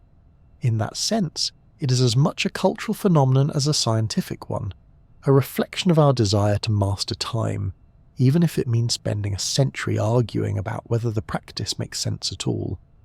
There's a peculiar sensation that creeps over the body after a long flight, one that makes your eyelids heavy in the middle of the day and leaves you wide awake when the rest of the world is fast asleep. It is called jet lag, a modern affliction born of the collision between human biology and globalized time. For most of history, people lived at the pace of their own longitude. Travel was slow enough that the body could adjust gradually to changes in daylight. But with the advent of airplanes crossing continents in mere hours, the body clock suddenly found itself out of step with the sun, leaving travellers stranded in a kind of temporal limbo. At the heart of this strange experience lies the circadian rhythm, the internal cycle that governs when you feel awake, when you feel sleepy, and even when your body digests food or regulates hormones. Circadian rhythms are tuned to roughly 24 hours, a pattern that evolved in harmony with the Earth's rotation. The rising and setting of the sun provides the strongest signal, but other cues, such as meal times, social interactions, and even temperature, reinforce the body's sense of time. Like a carefully wound watch, the circadian system ticks away in the background, quietly orchestrating the ebb and flow of daily life. When you leap across time zones, that internal watch does not instantly reset. Imagine flying from London to Tokyo, a journey that shifts you 9 hours ahead. Your body still believes it is nighttime when the local clock insists it is morning. The result is a mismatch between internal time and external time. This is the essence of jet lag. Your biology clings to one day while your surroundings demand another. Sleep becomes fractured, meals feel out of place, and concentration falters. It is a peculiar kind of displacement, not of geography, but of hours. The symptoms are familiar to anyone who has crossed an ocean. Fatigue washes over you at odd moments, hunger strikes when local restaurants are closed, and alertness deserts you when you most need it. Some describe it as a mental fog, others as a physical heaviness. The body is, in effect, running on 2 clocks at once, with the internal rhythm dragging behind like a stubborn traveller unwilling to acknowledge the new schedule. Science has revealed that the circadian system is more deeply embedded than many once thought. At the core is the suprachiasmatic nucleus, a tiny cluster of neurons in the brain's hypothalamus that act as the master clock. This central timekeeper receives signals from the eyes about light and darkness, adjusting its cycle to align with the environment. But the influence spreads far beyond the brain. Every organ, from the liver to the heart, has its own clock genes, ticking in synchrony with the master. Jet lag disrupts this harmony, leaving the body's systems temporarily out of tune. Light plays the most powerful role in resetting the body clock. Exposure to bright light in the morning can nudge the rhythm forward, helping travellers adjust when moving eastward, while evening light can help when moving west. But the adjustment is gradual, usually shifting by only 1 or 2 hours per day. This is why crossing multiple zones overwhelms the system. The body simply cannot leap as quickly as the airplane does. A flight from New York to Paris might take just 7 hours, but the body may need nearly a week to settle into the new rhythm. There are, of course, strategies people attempt to soften the blow. Some adjust their sleeping and eating schedules before travel, easing into the new time zone. Others rely on melatonin supplements, which can signal the body that it is time to sleep. Airlines dim their cabin lights in an attempt to coax passengers into the right rhythm. Yet no trick fully erases the dislocation, because the circadian system is designed to resist sudden change. Its stubbornness, in a way, is a survival feature, keeping our ancestors aligned with the predictable cycle of day and night. Jet lag is not merely an inconvenience, it can affect health in subtle ways. Sleep deprivation weakens concentration and mood, and repeated disruption of circadian rhythms may strain the immune system or metabolism. Flight crews who constantly cross time zones are studied closely by researchers as their bodies endure chronic misalignment. Even without travel, similar disruptions occur in shift workers, whose schedules often force them to be awake at night and asleep during the day. Both cases reveal that the human body is still firmly tied to the planet's rotation, no matter how modern technology may tempt us to believe otherwise. There is also a curious asymmetry to jet lag. Travelling eastward is usually harder than travelling west. When flying east, the day shortens, and the body must advance its internal clock, which it does reluctantly. Flying west lengthens the day, and the body seems more forgiving when asked to stay awake longer. A trip from Los Angeles to London often feels more brutal than the reverse, a quirk of biology that travellers quickly learn to respect. For all its discomfort, jet lag is also a reminder of how extraordinary our modern world has become. The very possibility of being time displaced depends on the ability to cross half the globe in less than a day, a feat unimaginable to our ancestors. Marco Polo did not suffer jet lag. His journeys unfolded slowly enough that the body could keep pace. The ailment belongs exclusively to the jet age, a byproduct of our triumph over geography and distance. Some even find poetry in it. To be awake when a city slumbers, to wander its streets while caught between 2 time zones, is to experience a place in a strangely intimate way. The body may protest, but the mind sometimes delights in the peculiar freedom of inhabiting multiple hours at once.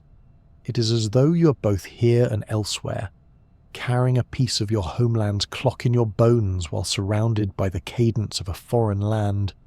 The persistence of jet lag also underscores the limits of human control over time. We can slice the globe into zones, coordinate clocks down to fractions of a second, and even adjust the calendar with leap years. But our biology remains tied to light and dark in ways we cannot easily override. Each sunrise and sunset still dictates terms, even if airplanes try to defy them. In a world where global travel is routine, jet lag has become one of the small tolls we pay for living in a divided clockwork. Business travellers, holiday makers, athletes competing internationally, all grapple with the cost of crossing hours too quickly. It is a reminder that while we have conquered distance with technology, we have not yet conquered time within ourselves. Perhaps that is part of its enduring fascination. Jet lag humbles us, grounding us in biology even as we soar above the clouds. It shows that no matter how sophisticated our machines, our bodies still live by the turning of the earth. The foggy mornings and restless nights that follow a long journey are not flaws of the system, but signs of our deep connection to the planet's rhythm. In this way, jet lag is not just an inconvenience, but a quiet testament to the fact that time is not entirely ours to command. There are places on Earth where the usual markers of time vanish, where the sun forgets to set or refuses to rise for weeks and even months on end. These are the polar regions, the high latitudes that circle the Arctic and Antarctic. Here, the neat rhythm of sunrise and sunset that most of humanity relies upon simply does not exist. Instead, entire seasons are bathed in continuous daylight or plunged into unbroken night. For those who live and work in these extremes, time takes on a surreal quality, forcing humans to invent their own schedules in the absence of the natural cues that have guided us since the beginning. The reason for this strangeness lies in the tilt of the Earth's axis. Leaning at about 23.5 degrees, our planet ensures that during summer in the Arctic, the sun never dips below the horizon for weeks at a stretch. The opposite occurs in winter, when the same tilt leaves the region tilted away from the sun, creating long months of darkness. At the poles themselves, this cycle is even more pronounced. The sun rises only once a year, climbing slowly above the horizon in spring, circling the sky endlessly, and then sinking again in autumn.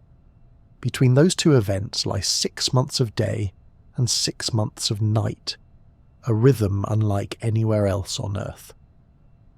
For those accustomed to daily sunrises and sunsets, experiencing this is disorienting. In the Arctic summer, the midnight sun shines with an eerie brightness, turning landscapes silver and gold long after the clock insists it is night. Shadows stretch strangely.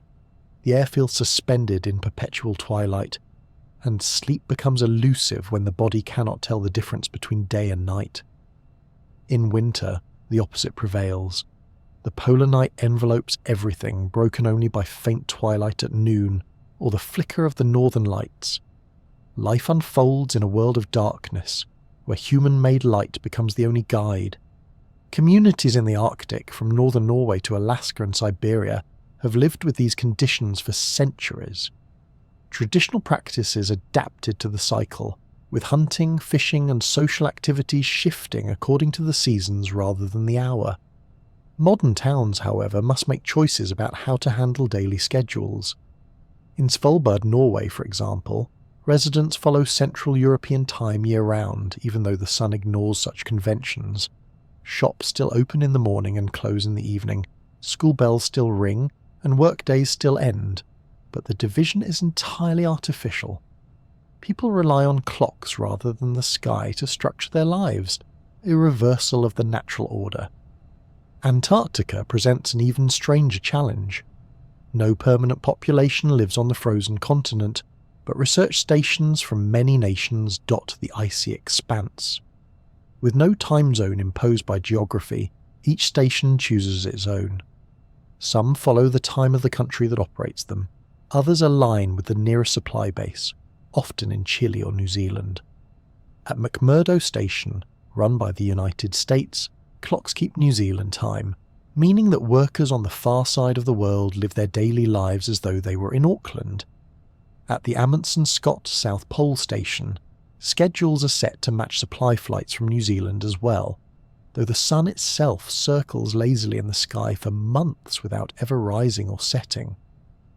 This artificial imposition of time leads to surreal situations. A researcher might glance out of a window at midnight and see blazing daylight, or at noon find themselves surrounded by total darkness. Daily routines, breakfast at 8, lunch at noon, dinner at 6, continue as if the sun were playing along, even though it is not. Time in such places becomes a matter of agreement, a shared fiction that keeps communities functioning. Without it, the lack of natural cues would dissolve the structure of life into chaos. The human body, however, does not always accept this fiction easily. Circadian rhythms rely heavily on light, and in polar regions the abundance or absence of sunlight can wreak havoc on sleep patterns. During the endless summer day, blackout curtains become essential, shielding bedrooms from the persistent glare of the midnight sun. Even then, some find themselves restless, their bodies resisting the command to sleep. In winter, the opposite problem emerges. Constant darkness disrupts mood and energy, often leading to fatigue or seasonal depression. Artificial lighting is used strategically, with bright lamps mimicking sunlight to help regulate the body's internal clock. Psychological adaptation is as important as physical adjustment. In long polar winters, communities create routines and celebrations to maintain morale. Festivals, concerts, and shared meals punctuate the months of night, anchoring people in a sense of time that the sun refuses to provide. In research stations, strict schedules of work, exercise, and leisure help prevent monotony from eroding well-being. The challenge is not only to endure the absence of daylight, but to create meaning in its place, to remind oneself that hours and days still exist even when the horizon insists otherwise. The natural spectacle of these regions adds to the sense of otherworldliness. During the polar night, the aurora borealis and aurora australis shimmer across the sky, their shifting curtains of green, red, and purple providing a reminder of the cosmos beyond. In summer, the endless light paints glaciers and mountains in hues that change subtly through the day, though never fade completely. Time seems to stretch and blur, less a cycle of distinct days and more a continuous flow, a reminder that the familiar rhythm of sunrise and sunset is only one version of what time can look like. For scientists working in Antarctica or for indigenous peoples of the Arctic, adaptation to these extremes has become second nature. But for visitors, the experience can feel profoundly unsettling. Tourists to places like Tromsø in Norway or Barrow in Alaska often marvel at the midnight sun, only to find themselves exhausted when their bodies refuse to cooperate. In winter, the endless darkness can be both magical and oppressive, leaving one unsure whether the day has truly begun. The polar regions expose just how much our sense of time is psychological, rooted in expectation as much as in the clock. Interestingly, technology has both eased and complicated this experience. Electric light allows people to create their own day in the midst of darkness, while heating makes life possible where it once would have been unimaginable. Yet at the same time, the intrusion of global communication and schedules means that people in polar regions are often tied to the rhythms of distant places. A video call with colleagues in Europe or North America must fit their daylight hours, even if it takes place in the middle of a polar night. The globalization of time presses into these extremes, layering artificial schedules on top of already surreal conditions. Ultimately, life at the poles is a vivid reminder that time is a blend of natural law and human invention. The Earth turns with its steady tilt, producing seasons of light and dark that defy our usual expectations.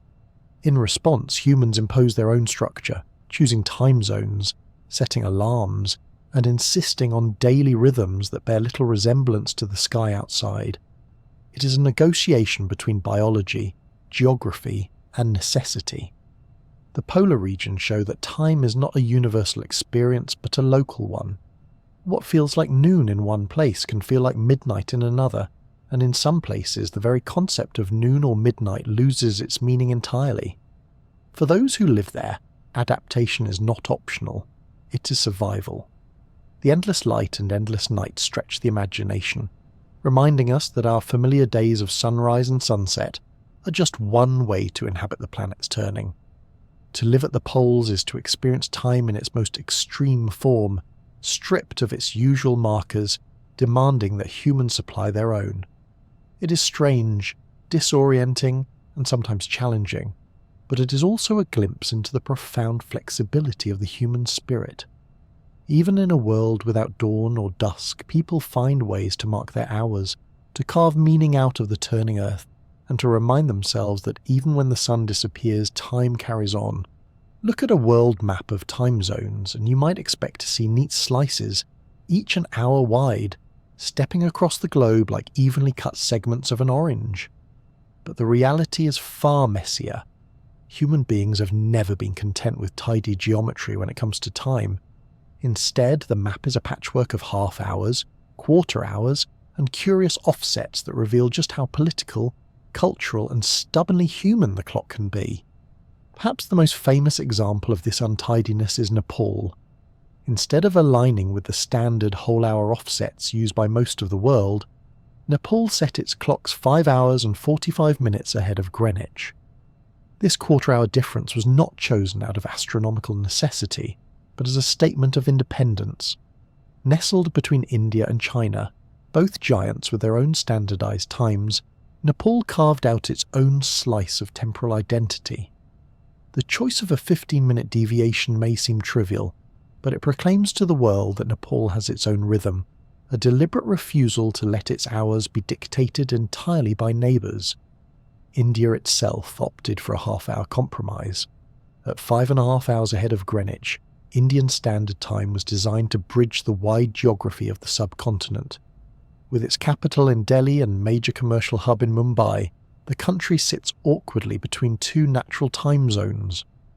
Rather than choose one over the other, the colonial authorities who established the standard in the 19th century settled on a middle path. That decision, carried into independence, still defines the hours of more than 1 billion people today. India's half-hour offset remains one of the quirks of global time, an everyday reminder of how history and politics shape the clock. These irregularities are not confined to South Asia. Australia has long embraced the art of unconventional offsets. The country spans 3 main time zones, but several states and territories have chosen their own variations. South Australia and the Northern Territory sit half an hour behind the East Coast, while tiny Lord Howe Island, lying off the coast of New South Wales, Wales, is 30 minutes ahead of Sydney. For anyone scheduling calls or flights across the country, the result can feel like a temporal jigsaw puzzle, with each piece refusing to line up neatly with the others. Elsewhere, the eccentricities multiply. In Canada's Newfoundland, the official time is set at 3.5 hours behind Greenwich, another half-hour decision rooted in local pride and practicality. In Myanmar, the offset is 6.5 hours ahead. Iran has long observed a time offset of 3.5 hours, though it has shifted in and out of daylight saving with enough regularity to baffle anyone keeping track. Even parts of tiny territories have embraced unique schedules. In the Chatham Islands of New Zealand, the local clocks are 45 minutes ahead of the mainland, a deviation that feels almost whimsical. Why do these quirks persist? Part of the reason lies in politics. Time is not only about aligning with the sun, but also about aligning with identity. A nation that tweaks its offset by half an hour or 15 minutes is making a statement that it will not simply conform to the expectations of larger neighbours. For small or newly independent countries, adopting a unique time can be a subtle but powerful assertion of sovereignty. It says, "Our hours belong to us." Convenience also plays a role. For sprawling nations, one time zone may not fit comfortably. China famously keeps all of its vast territory on a single standard, Beijing time, but other countries have chosen to bend the rules rather than stretch them. India's half-hour offset was an attempt to balance East and West. Newfoundland's choice reflected a desire to distinguish itself from mainland Canada, while still keeping business practical.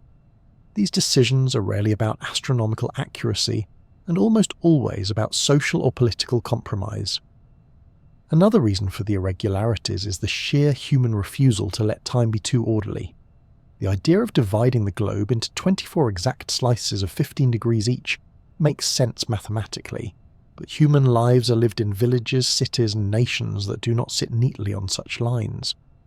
Mountains, rivers and borders shape communities more than longitude does. A zone may curve around a country's edge or leap across a sea simply because it would be impractical to split a population in two. Out of these practical bends emerge the odd little offsets, preserved like wrinkles in a carefully ironed shirt. The result is a world map of time that is anything but uniform. Look closely, and you see the handprints of history everywhere. Half hours and quarter hours are remnants of colonial compromises, nationalist gestures, or simple accidents of geography. They are evidence that while we live in an interconnected world, local quirks still thrive, resisting the march toward universal order. For travellers, these quirks can be both charming and maddening. Landing in Nepal and discovering the clocks are 15 minutes off. The expected schedule feels almost like a prank. Booking a flight into Newfoundland may leave you double-checking your watch to ensure you have accounted for the extra half hour. For the people who live there, though, these peculiarities become normal. Time is local, and if the world outside finds it odd, so be it. In some ways, these irregularities add richness to the global story of time. They remind us that hours are not dictated solely by the Earth's spin, but by human choice. Time zones are human inventions, tools for cooperation and identity alike. The fact that we have bent and twisted them into such strange shapes shows our determination to make time serve us, rather than the other way around. And so the world ticks on, not in neat slices, but in a patchwork quilt of hours and half hours, whole days and missing minutes. It is a map that tells as much about culture and politics as it does about longitude. When you glance at a clock and see an unusual offset, you're glimpsing the stubborn individuality of a place, its refusal to be fully absorbed into a global system. In the end, the untidy map of time zones is a reminder that while humans may seek order, we rarely achieve it perfectly. The crooked lines, the half-hour zones, and the quirky 15-minute deviations speak of compromise, pride, and a touch of whimsy. They show that time, like history itself, is rarely straight and often full of delightful irregularities. The sun may rise and set with mathematical precision, but the hours we use to mark its passage are thoroughly, wonderfully human. In the old days, keeping time meant watching the sun or listening for the town clock. In the modern world, it means looking to atoms, the smallest building blocks of matter, whose vibrations tick away with a precision that no pendulum or spring could ever hope to match. Atomic clocks have quietly become the heartbeat of civilization, their steady rhythm governing everything from financial markets to global communication.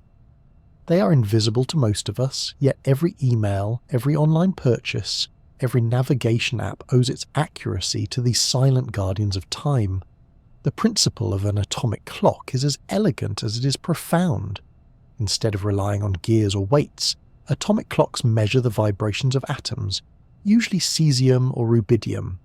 Atoms oscillate at frequencies so regular that they make even the most finely tuned mechanical watch look sloppy. Cesium atoms, for instance, resonate exactly 9,192,631,770 times per second. This extraordinary constancy defines the very second itself. In 1967, the international community agreed to set the length of a second not by the rotation of the Earth, which wobbles and drifts ever so slightly, but by the vibration of cesium atoms. Time was no longer tied to the heavens, but to the unchanging pulse of matter.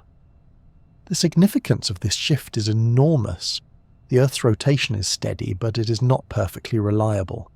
Tidal forces, earthquakes, and even melting glaciers can subtly alter its pace. Atomic clocks, by contrast, tick with a stability so fine they may lose less than a second over millions of years.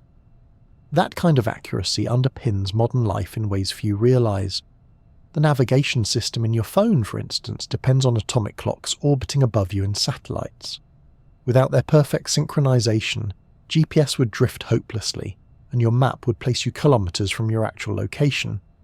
Each GPS satellite carries multiple atomic clocks, and they beam their time signals down to Earth. Your device receives signals from several satellites at once, and calculates your exact position by comparing their minuscule differences in arrival times. This only works because the clocks in the satellites and those on Earth are synchronized to extraordinary precision.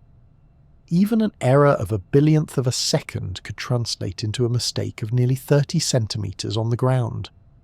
Thanks to atomic clocks, pilots can land aircraft with pinpoint accuracy, ships can navigate safely through crowded harbors, and farmers can guide tractors across fields with centimeter-perfect precision. The need for perfect timing does not stop at navigation. Modern finance depends on it as well.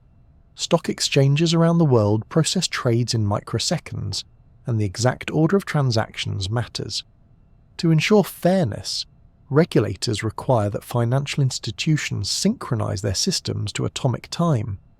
Without this common clock, disputes over who bought or sold first would become endless. In a sense, the beating heart of global markets is not on the trading floor but inside the cesium atoms that define the seconds. The same is true for telecommunications. The internet may feel like a chaotic web of connections, but underneath it relies on perfect coordination. Every packet of data, every video stream, every phone call that hops between continents is stamped with a time signature. These timestamps ensure that information arrives in the right order, that signals do not overlap or collapse into noise.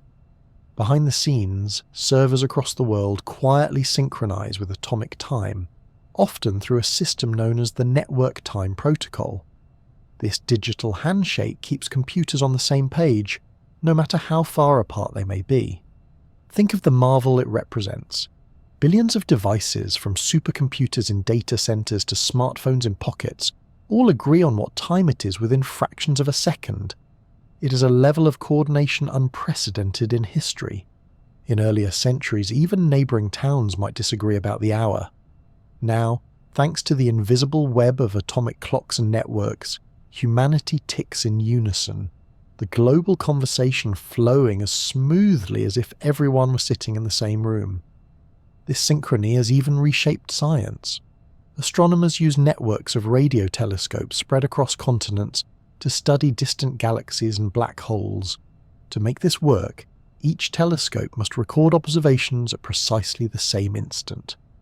Atomic clocks make this possible, linking instruments thousands of kilometers apart into one giant virtual eye. In physics laboratories, experiments probing the tiniest particles or the deepest mysteries of the universe rely on timing systems so precise they can measure intervals shorter than a trillionth of a second. It is easy to overlook all of this when checking the time on a phone or glancing at a laptop clock. The simplicity hides an astonishing infrastructure.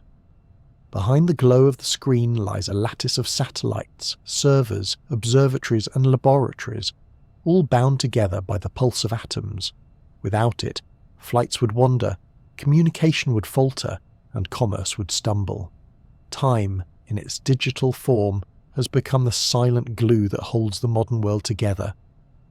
And yet, this perfection is not entirely detached from the Earth. Because atomic time ticks more steadily than the planet rotates, a small gap opens between them. To keep our clocks in step with the natural day, scientists occasionally add a leap second to coordinated universal time. These small adjustments remind us that while atoms may be ideal timekeepers, we still care about the relationship between our clocks and the turning of the planet. Midnight, after all, still feels like it ought to come when the sun is on the far side of the Earth. The story of digital synchrony is, in a way, the opposite of the old struggle with local times and irregular zones. Where once each town kept its own hours, now the entire globe hums with a shared rhythm. The internet does not care whether you're in Tokyo or Buenos Aires. The data flows only because everyone's clocks agree. This is the quiet triumph of the modern age. A world united not just by trade or communication, but by time itself. So the next time you tap a button on your phone and watch a map appear, or stream a video from the other side of the world without a hiccup, remember the atoms ticking away in laboratories and satellites. They are the unseen custodians of modern life, the pulse behind every digital heartbeat.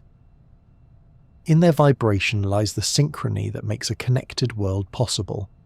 Time has always been a human creation, shaped and reshaped to fit our needs. But in the age of atoms and networks, it has become more precise, more universal, and more quietly powerful than ever before.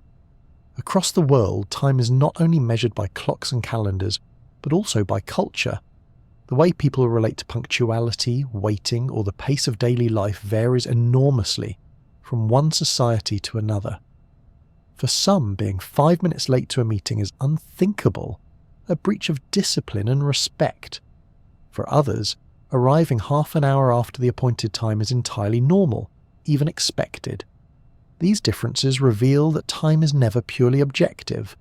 It is also a deeply human story, shaped by geography, climate, history, and the values of each community.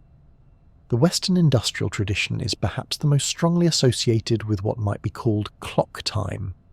In much of Northern Europe and North America, punctuality is treated as a virtue, a sign of efficiency, reliability, and respect for others. The roots of this attitude stretch back to the rise of industrial capitalism, when factory bells and railway timetables demanded strict adherence to schedules. In this world, time is money, and lateness costs productivity. The clock rules not only the workplace but also social life. Arriving on time to dinner or a meeting demonstrates seriousness, while tardiness risks being read as carelessness. Contrast this with societies where event time predominates. In many parts of Africa, the Middle East, Latin America, and the Pacific Islands, schedules are often guided less by the clock and more by the flow of events.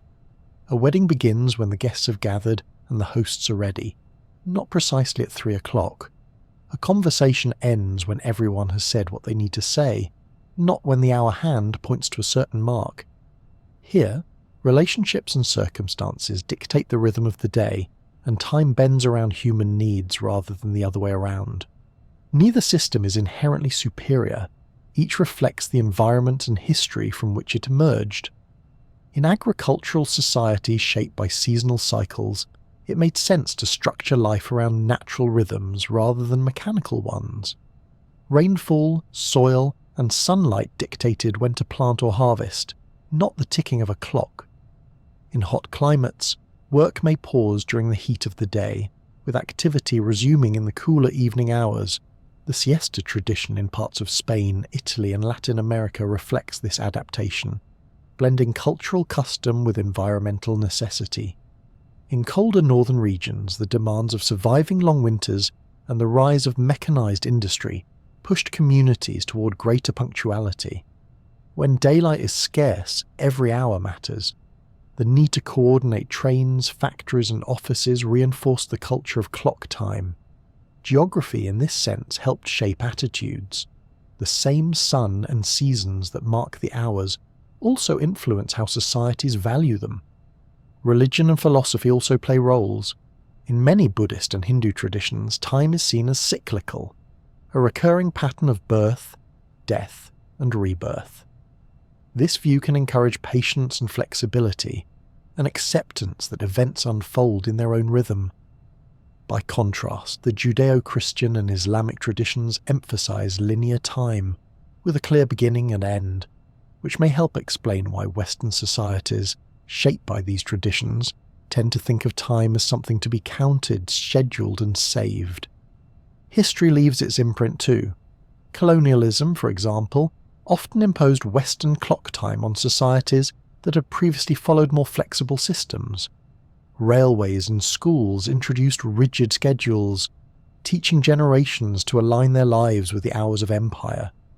Yet beneath the surface, older rhythms often persisted, creating a dual system in which official life runs on punctuality, while private life flows more loosely. In parts of Africa, this duality still exists. One rhythm for the office, another for the village. The diversity of time perception is also visible in everyday gestures. In Germany, a business meeting scheduled for 9 in the morning will often begin exactly at 9, with participants arriving a few minutes early. In Brazil, the same meeting might begin closer to 9:30 with nobody offended. In Japan, trains are expected to arrive within seconds of their timetable, and even a 1-minute delay may be announced with an apology. In Ethiopia, by contrast, the day is traditionally measured from dawn, so what is called 10 o'clock locally may not match what an outsider expects at all. These differences can lead to misunderstandings when cultures meet. A North American executive may feel slighted by what seems like a casual disregard for time in another country, while a host in that country may find the executive's impatience rude. International cooperation, whether in business, diplomacy, or tourism, often requires sensitivity to these varying temporal norms. Understanding that time is experienced differently is as important as understanding language or etiquette. Modern globalization adds a further layer of complexity. The internet, air travel, and global trade demand synchronization across borders, reinforcing clock time as universal framework. Yet within that framework, local cultures still assert their own rhythms. A video call between London and Nairobi may begin promptly at the scheduled hour, but daily life in each city continues to unfold according to different cultural tempos. Technology may unite the world in seconds, but it does not erase the deeper traditions that shape how those seconds are valued. There is also a generational dimension. In many places, younger people accustomed to digital connectivity and fast-paced work adopt stricter punctuality than their elders, who may be more relaxed. At the same time, the rise of flexible working arrangements in parts of the world has reintroduced event-like rhythms, where tasks are completed when finished rather than at a fixed hour. The balance between clock time and event time continues to shift, reminding us that culture is not static but evolves with circumstance. Perhaps the most intriguing lesson of cultural time is that humans resist living as machines. Even in societies where punctuality is prized, people carve out moments that defy the clock. Weekends, festivals, and holidays often celebrate timelessness, lingering meals, unhurried gatherings, and dances that stretch into the night. These pauses remind us that while clocks may govern much of modern life, human experience still flows best when given space to unfold. The variety of time across cultures is not a sign of disunity but of richness. It demonstrates that time, far from being a cold and universal force, is something shaped by context, by land and climate, by history and philosophy. It shows that our hours and minutes are as much a cultural creation as they are an astronomical one. So the next time you feel impatient because someone is late, or puzzled because an event does not begin on time, consider that you may simply be standing at the crossroads of two different temporal traditions. One may prize punctuality, the other may prize presence. Both are valid, both human, and both are ways of making sense of the steady turn of the earth beneath us. The diversity of cultural time is a reminder that there is no single correct rhythm. There are as many ways of living the hours as there are people on the planet, each one a reflection of geography, history, and the values of community. Time, in this sense, is not just a universal clock ticking away in the background, but a mirror of humanity itself. It is strict in some places, relaxed in others, cyclical here, linear there. It is the railway timetable in Berlin, and the lingering festival in Oaxaca, the punctual train in Tokyo, and the leisurely siesta in Seville. Taken together, these rhythms form a mosaic of human experience, each tile unique yet all fitting within the grand design of a planet that spins day after day beneath the same sun. Time may seem like the most neutral of measurements, ticking away without bias or agenda. Yet history shows that even the clock can be political. The hours on a nation's watch face can carry statements of loyalty, independence, or defiance. Borders shift not only on maps of land, but also on maps of time, as governments decide what the official hour should be. The choice may sound trivial, but it can shape trade, diplomacy, and national identity in ways that reveal the subtle power hidden in time zones. Consider Spain, a country whose geography places it naturally in line with Britain. For centuries, local time matched the sun, with noon occurring when the sun was highest in the sky, much as in London. But in 1940, during the Second World War, Spain's dictator Francisco Franco moved the clocks forward by 1 hour to align with Nazi Germany. The decision was meant as a symbolic gesture of solidarity, even though Spain was not officially part of the war. Long after the conflict ended, the shift remained. Today, Spain continues to live on Central European time, which means that the sun rises and sets later than nearer neighbouring countries.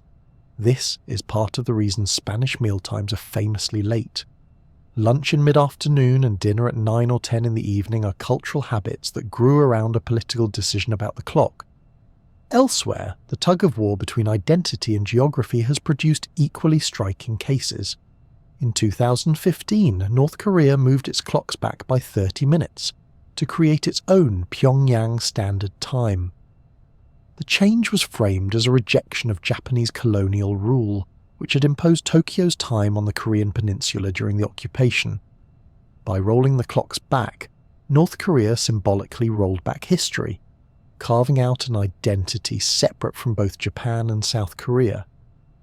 Yet only a few years later, in 2018, the country reversed the decision and rejoined South Korea's time zone as part of a gesture of reconciliation.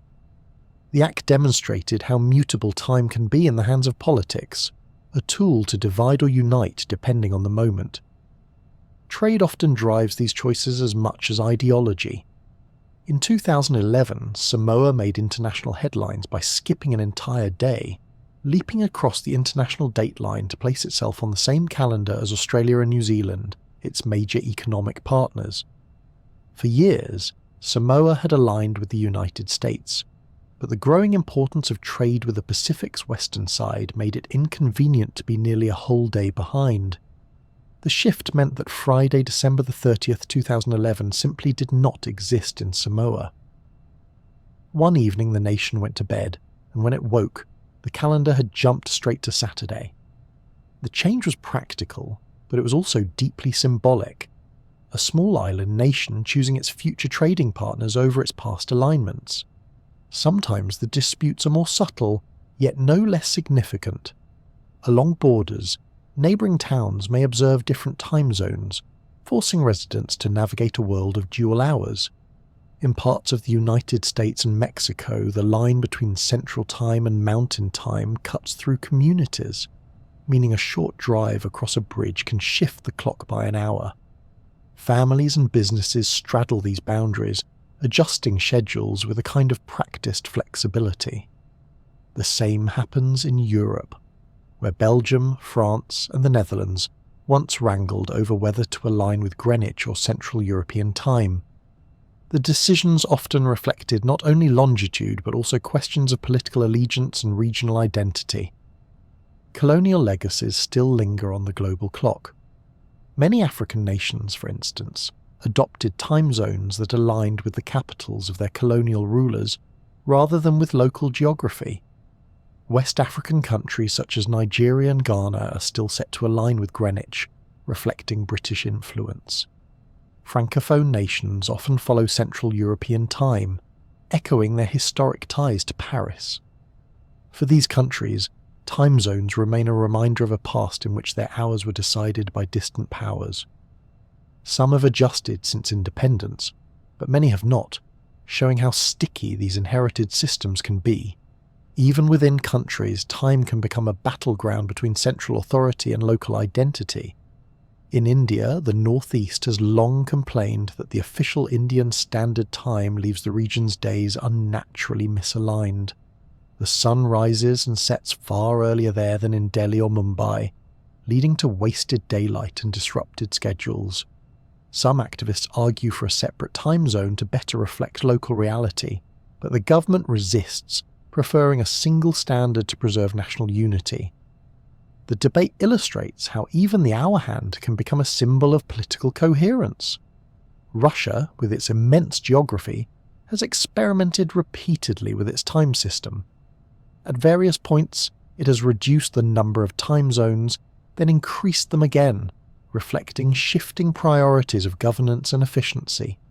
Decisions about whether regions should move an hour forward or back are often tied to Moscow's influence, demonstrating how time can reinforce the reach of a central power across vast distances. In some cases, the arguments take on a humorous edge. Venezuela, under President Hugo Chavez, shifted its clocks back by half an hour in 2007, creating a unique offset of 4.5 hours behind Greenwich. The official explanation was that it would give children more daylight in the morning, but critics saw it as another attempt to assert national distinctiveness. Though the change may have puzzled international travellers, it reflected a consistent theme. Time is never just about efficiency, but also about identity. The persistence of these choices shows that time zones are more than technical conveniences. They are political statements, ways of aligning with allies or breaking away from rivals, of honouring history or rejecting it. A decision to shift the clock by 30 minutes or an hour may not seem dramatic, but it can ripple through society, altering work hours, trade flows, and even cultural habits. It is a reminder that time is not only marked by the sun, but also moulded by the ambitions of those in power. The debates continue today. In the European Union, discussions about abolishing daylight saving time have exposed divisions among member states. Some prefer to remain permanently in summertime, others in standard time, with the choice reflecting not only latitude but also national preference. Across Asia and South America, similar arguments flare over whether to adopt daylight saving, adjust zones, or create new ones. Beneath the technical jargon lies the same tension: geography versus identity, efficiency versus symbolism. Time, in this sense, is one of the most quietly political aspects of human life. It orders our days and nights, frames our work and rest, and yet it is constantly shaped by forces beyond our control. The map of time zones is as much a political map as a geographic one, telling stories of empires, alliances, rebellions, and compromises. Every bend and curve on that map carries history. Every unusual offset tells of a choice once made. So the next time you hear that a country has shifted its clocks or adopted a new time zone, remember that it is rarely just about saving daylight or correcting an inconvenience. More often, it is about aligning with neighbours, asserting independence, or honouring history. Time may be invisible, but it is one of the clearest markers of how people choose to define themselves. The ticking of a clock can echo the pulse of politics, reminding us that even the hours of the day are not beyond the reach of power. The map of time zones that now covers the globe may look like a permanent fixture, but it is in truth only a century and a half old. Like borders on land, it was drawn by human hands, not carved by nature. And just as political borders shift, there are voices today wondering if the lines of time should be redrawn, or even erased entirely. The future of time zones is a subject of debate, with proposals ranging from abolishing them altogether to rethinking how societies adapt to daylight and darkness. Technology, already reshaping the way we live, may yet transform our very sense of hours.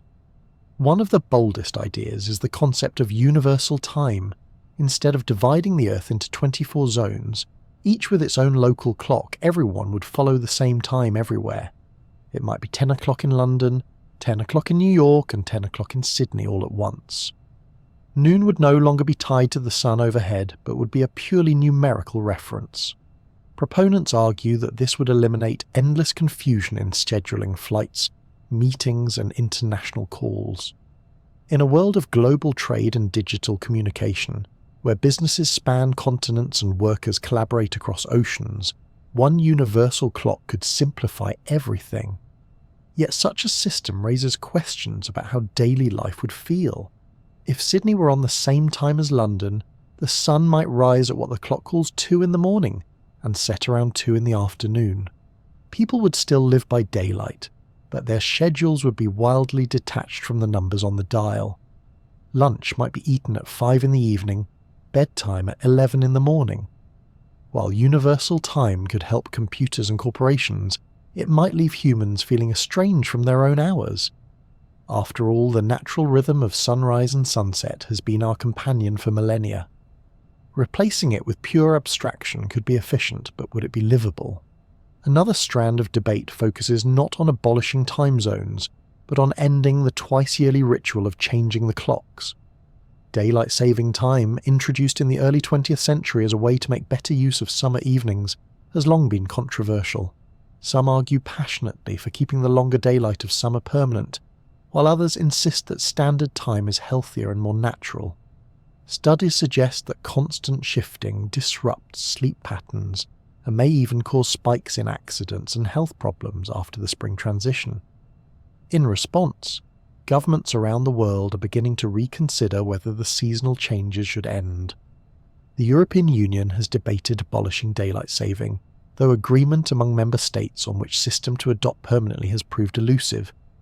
In the United States, Proposals surface regularly in Congress to make daylight saving permanent nationwide, though so far without final success.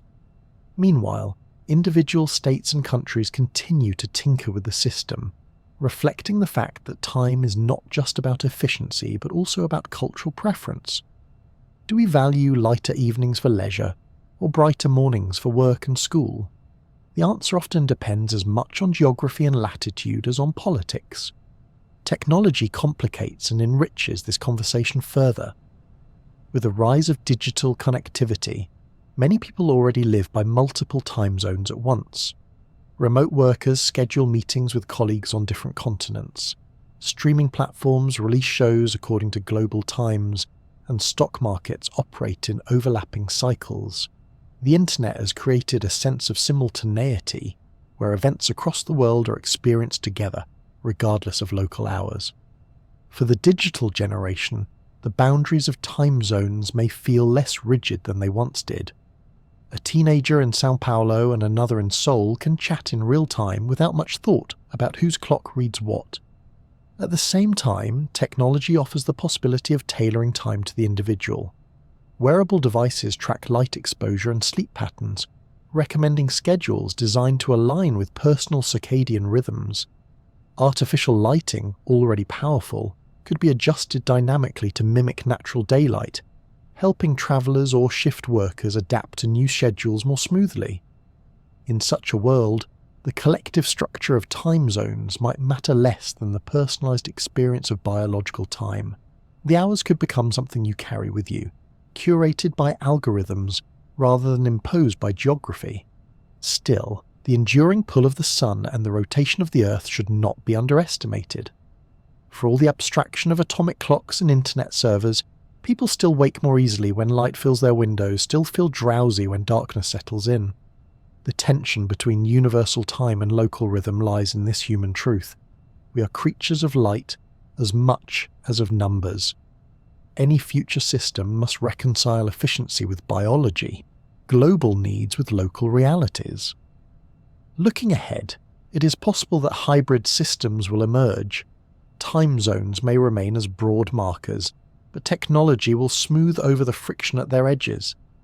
International flights and business may increasingly operate on coordinated universal time, already the standard for science, aviation, and space exploration. Meanwhile, daily life in towns and cities may continue to follow local rhythms, with work and school tied to the cycle of daylight. The world could, in effect, live on two clocks at once, one global, one local. There is also the symbolic side of time zones, which complicates any attempt at reform. Countries have long used time to assert independence, identity, or loyalty. Nepal's 15-minute offset, India's half-hour compromise, Spain's alignment with Central Europe. All are reminders that hours carry political weight. Proposals for universal time may make sense to engineers and economists, but they may collide with the cultural and symbolic meanings that communities attach to their clocks. A nation is unlikely to surrender its distinctive offset lightly, for time is not only practical, but also personal. What seems certain is that the conversation will continue. As the world grows ever more connected, the inconveniences of fragmented time will become more apparent. Yet the diversity of human experience will resist any total homogenization. Just as languages persist in their variety despite globalization, so too many time zones remain stubbornly uneven, each one telling a story of geography, history, and identity. The future of time zones, then, may not be about erasing them, but about learning to live more fluidly with them. Technology already cushions the differences, translating times across calendars and apps at the touch of a button. For many, the problem of what time is it there has already faded, solved by the devices in their pockets.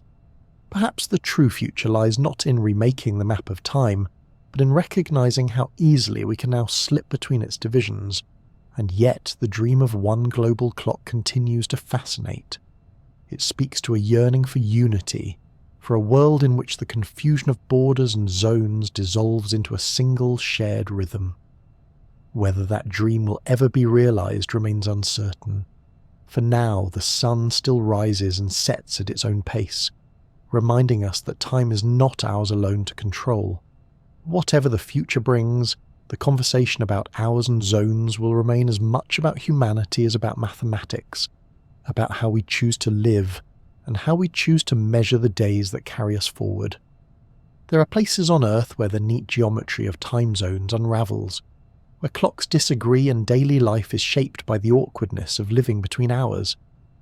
These are the towns and regions perched on the edges of temporal borders, places where stepping across a street, a bridge or a river can mean jumping forward or backward by an hour. For the people who live in such places, time is not a fixed framework, but a flexible reality, negotiated every day with a mixture of practicality, patience, and sometimes humour. Border towns offer some of the most vivid examples. Take the twin cities of Ciudad Juarez in Mexico and El Paso in Texas.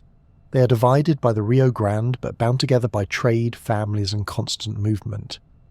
For years, their clocks did not always agree. Mexico's daylight saving rules differed from those of the United States, which meant that during certain weeks of the year, the two cities lived in different times. A morning commute across the border might throw someone an hour ahead or behind, depending on the season. Businesses, schools, and families all had to navigate this shifting landscape of hours, a daily reminder that time is not only natural but also political. In Europe, the situation can be just as curious. Along the border between Spain and Portugal, two towns might sit just a few kilometres apart but live by different hours. Spain follows Central European time while Portugal keeps to Greenwich Mean Time. For residents who cross back and forth regularly, the difference can play tricks. Lunch in one country may be dinner in the other. Shops open and close at different hours, and a train crossing the border can appear to travel backwards in time. Yet people adapt. Locals know instinctively which clock to follow depending on the errand, slipping between zones as easily as between languages. In some places, the divide runs through the middle of a single community. Bâle, a town split between Belgium and the Netherlands, is famous for its patchwork borders, with houses straddling national lines. For years, the two halves of the town also operated in different time zones, Belgium aligned with Central European time and the Netherlands, following its own system before eventual standardization. Residents lived with dual clocks, setting appointments with the precision of diplomats. Even now, the memory of those overlapping times lingers, a testament to how communities can thrive despite such peculiar complications. The challenges are not limited to borders between nations. Within countries, time can split communities in surprising ways. In Australia, the state of South Australia is half an hour behind the East Coast, while the neighbouring Northern Territory shares the same offset. Cross the border on a road trip and suddenly the clock in the car needs adjusting. For people living near the boundary, coordinating with friends and relatives on the other side becomes a matter of habit. Appointments are made with phrases like, "your time or mine," an everyday acknowledgement that hours are not universal but relative. Then there are places where local custom creates its own version of time. In the Pacific Islands, communities have sometimes kept to their own schedules regardless of official clocks. The international dateline itself twists and bends around island groups to keep nations whole. But even within those nations, life can follow rhythms set more by tradition than by time zones. The clock may say one thing, but fishing, farming and festivals follow their own cadence. In such places, the official hour is only part of the story, coexisting with an older sense of time rooted in nature and community. Modern globalization has amplified these quirks. International airports often straddle the edges of time zones, becoming places where multiple clocks coexist. At some terminals, departure boards list times in both local and international standards, leaving passengers juggling conversions. Pilots and air traffic controllers solve the problem by using coordinated universal time, a single global standard, but travellers often find themselves caught in the in-between, unsure whether their watch should follow the city outside or the airline's announcements. For those who cross frequently, this liminal space becomes second nature, life lived between hours. The resilience of human adaptation in these places is striking. People develop a natural bilingualism of time, as fluent in the hours of one zone as in another. Children grow up knowing instinctively that when their school bus crosses a border, the time may change, but the rhythm of the day does not. Shopkeepers adjust opening hours to capture customers from both sides, sometimes keeping two clocks on the wall as a gesture of convenience. Families arrange meals and gatherings with a flexibility that would baffle those who live within a single stable zone. This adaptation reveals a deeper truth about time. It is less rigid than we imagine. We like to think of hours as fixed and universal, but in practice, people bend them constantly to fit their needs. Border communities make this visible. They show that time is not only something handed down from observatories and governments, but also something negotiated in kitchens, schools, and workplaces. In places where 2 hours collide, humanity proves that it can live comfortably in both. There is too a poetic quality to these in-between places. To stand on a bridge where one foot is in one time zone and the other in another is to feel the strangeness of time as a human invention. The sun does not care which side of the river you're on. It rises and sets regardless. But the clocks on either bank mark its passage differently, creating the illusion of two separate realities. These towns remind us that time is a shared story, one that can be written differently depending on who holds the pen. Even as technology smooths over these differences, translating times automatically on phones and computers, the lived experience of being between hours remains unique. It is a reminder that time zones, for all their order, are ultimately lines drawn by humans. Where those lines meet, life becomes more complex but also more interesting. People adjust, adapt, and carry on, proving that human communities are far more flexible than the maps that try to contain them. The places where daily life defies neat divisions stand as quiet lessons in resilience. They show that time is not absolute but adaptable, that hours can bend to fit the contours of geography and the needs of people. Whether in border towns juggling two official times, islands redefining their calendars, or households straddling multiple clocks, humanity thrives in the spaces where order meets improvisation. Living between hours may be complicated, but it is also a testament to our ability to navigate even the strangest quirks of the world's geography of time. Time may be invisible, but it is no less a border than the mountains and rivers that carve the earth. Just as landscapes divide and unite, so too do the hours. They flow across the planet, tracing lines that cannot be seen on the ground, but are felt every time a clock chimes noon or a train departs on schedule. Time is geography's quietest frontier, a border that shapes human life as profoundly as any wall or shoreline. Think of the map of time zones as a kind of ghostly topography. Instead of ridges and valleys, it is made of hours and minutes.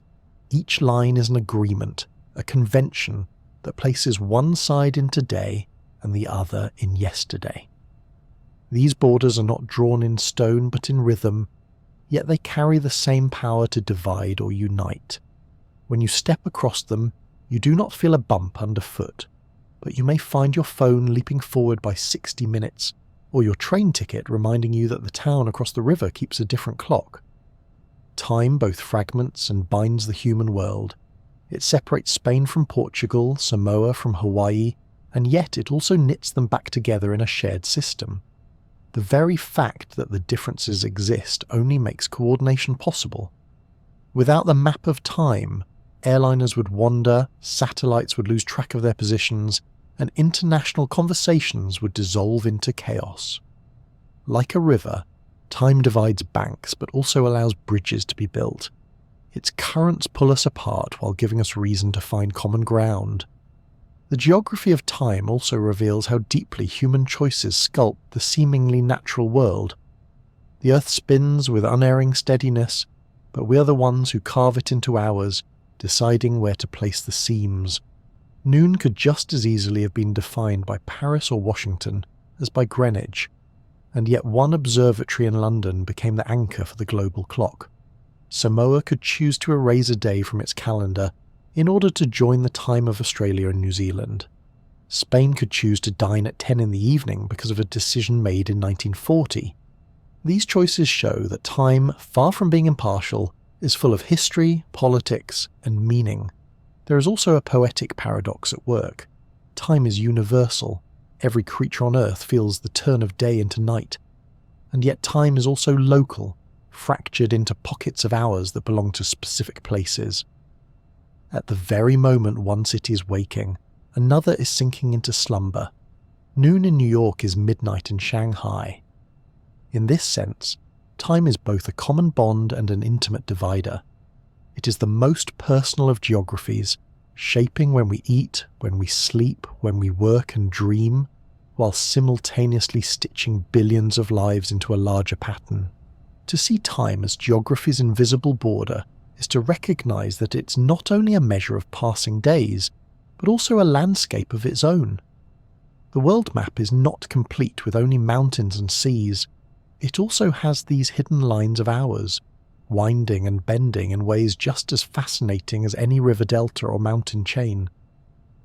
Some of these borders are smooth, marching east and west in orderly strips. Others are jagged, contorted around nations and cultures, reflecting compromise and conflict. In their irregularity, they mirror the human story itself. Consider the strange beauty of the international dateline, curving like a river through the Pacific, allowing islands to choose whether to belong to today or tomorrow. Or the peculiar offsets of Nepal and Newfoundland, proof that a people can bend time to their own rhythm. These quirks are not mistakes but expressions of identity, little reminders that even in the most abstract of human inventions, individuality flourishes. Time's geography is never uniform because humanity is not uniform. The invisibility of these borders makes them even more intriguing. You can stand at the edge of a country and see a fence, a river, or a line on the pavement marking the divide. But step across a time zone boundary, and there is nothing to mark it except the quiet shift of numbers on a screen, or the feeling of being suddenly early or late. This intangible quality gives time zones a certain magic. They are borders you cannot touch, yet they govern your life more strictly than many you can. And yet, for all its divisions, time ultimately reminds us of unity. Every clock, no matter how it is set, ultimately reflects the same truth. The Earth is turning. Whether you live by Greenwich, Beijing, or Samoa's peculiar rhythm, your hours are drawn from the same cosmic cycle of light and dark. Beneath the human patchwork of zones and offsets lies the unchanging geography of the spinning globe. Time zones may fragment, but time itself unites. In the end, the geography of time is a story of human adaptation. We have taken the steady, impartial motion of the Earth and woven it into a fabric that reflects our politics, our economies, our cultures, and our imaginations. We have bent hours around mountains, rivers, empires, and trade routes, creating a map as full of character as any atlas of land and sea. Time is both the simplest measure, the turning of a planet, and the most complex creation, a patchwork quilt of agreements that stretch across the world. As we approach the close of this journey, it is worth lingering on the thought that time, like geography itself, is both solid and fluid. It is as real as a mountain and as intangible as a breeze. It marks divisions as sharp as any border, yet it also flows across them with ease. To understand time is to see another layer of the world's map, one that lies hidden in plain sight, guiding every train, every meal, and every heartbeat. The hours divide us, but they also connect us. They remind us that while we may live in different days, we all share the same turning Earth. Time is geography's invisible border, delicate yet powerful, a map that shapes our lives in ways we often forget to notice. And in that realization lies a kind of calm wonder, a recognition that the world is stitched together not only by land and water, but also by hours, flowing ceaselessly around the globe like an unseen tide. Time, in the end, is both the simplest thing in the world and one of the most elusive. Everyone knows the feeling of a morning arriving, of an evening fading, of a year slipping quietly into the next. And yet, when you look closer, time turns out to be a mosaic of human invention, divided into zones, bent into half hours, shaped by politics and trade, and synchronized by satellites and atomic clocks. It is universal, shared by every person on Earth, but also profoundly local, experienced differently in each community, each household, each moment. What makes time so fascinating is that it belongs to everyone and no one at once. A fisherman in Fiji, a nurse in Nairobi, a teacher in Toronto, all of them measure their days against the same turning planet, but each does so within a different rhythm. When it is dawn for one, it is dusk for another. The world is stitched together by these differences, and yet beneath them lies the steady heartbeat of the Earth's rotation. One full turn every 24 hours, as reliable as anything can be. The geography of time reminds us that humanity has always been both united and divided. Time zones are invisible borders, created not by rivers or mountains, but by agreements, compromises, and sometimes defiance. They tell stories of empires, of trade routes, of nations carving out identity. Spain eats late because of a political choice made decades ago. Nepal ticks to a 15-minute beat of its own to assert independence. Samoa once leapt forward across the international dateline to stand with its trading partners. These choices reveal that even in something as abstract as ours, people express who they are and who they wish to be. And yet for all the variety, there is still the sense of shared belonging. No matter which zone we live in, we all watch the sun climb and sink. We all feel the pull of dawn and the hush of twilight. Noon in New Delhi and midnight in New York may feel worlds apart, but they are part of the same rotation, the same universal sweep of light and shadow across the planet's surface. The diversity of time is not a division but a harmony, different notes of the same song. Patience lies at the core of this story. The Earth does not hurry. It has been turning steadily for billions of years, long before humans thought to mark seconds or divide days into hours. Our clocks may change, our calendars may shift, our politics may redraw the zones, but the planet itself is timeless in its rhythm. Watching a sunrise or feeling dusk settle is to connect with something that predates history and will outlast it. There is comfort in that constancy. At the same time, time zones remind us of connection across borders. A phone call to a friend on the other side of the world, a plane crossing the Pacific, a message delivered in an instant across continents, all depend on the delicate coordination of hours. Without shared time, global life would crumble into chaos. Instead, every hour of the day, humanity cooperates in this great silent choreography, billions of clocks ticking together to keep the world running smoothly. It is easy to forget, but in this invisible order lies a profound sense of unity. There is also something deeply calming about realizing how little control we truly have over time. We can bend it, adjust it, shift it by hours here or minutes there, but the turning of the Earth goes on regardless. Days and nights will keep arriving whether we argue about daylight saving or debate universal time. That inevitability can feel like a burden, but it is also a relief. Time carries us forward, gently but firmly, reminding us that tomorrow will always come. For those listening now, perhaps preparing for sleep, the geography of time offers its own kind of reassurance. The divisions we draw are human, temporary and flexible, but the underlying rhythm is steady, eternal. The same sun that rose this morning will rise again, the same earth that spun today will spin tonight and tomorrow. Whatever the local hour, whatever the peculiarities of zones and offsets, there is always the quiet certainty that the world continues. It is humbling to think that every clock on Earth, no matter how precise, is just an echo of that one simple truth: the planet turns. From sundials carved in stone to atomic vibrations counted in laboratories, all our inventions are ways of keeping pace with that endless motion. And yet none of them are the thing itself. Time, in its essence, is the steady passage of day into night, night into day, flowing onward in a tide that no human can command. So let this thought carry you gently now. Time is universal, but it is also personal. It belongs to the whole planet, and it belongs to you in the rhythm of your breath, the quiet beating of your heart, the sense of one day fading into the next.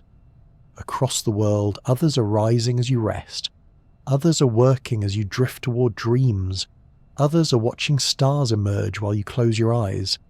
Different hours, different places, but all joined in the same circle of turning. The earth will keep turning, the sun will keep rising, and tomorrow will arrive. Quietly, steadily, as it always has. And with that thought, you can let the hours slip away, knowing that you are part of something vast, patient, and unbroken. Time is not just a measure on a clock. It is the soft thread that ties together every life, every place, every dawn and dusk. Rest now within that rhythm, and let it carry you gently into sleep.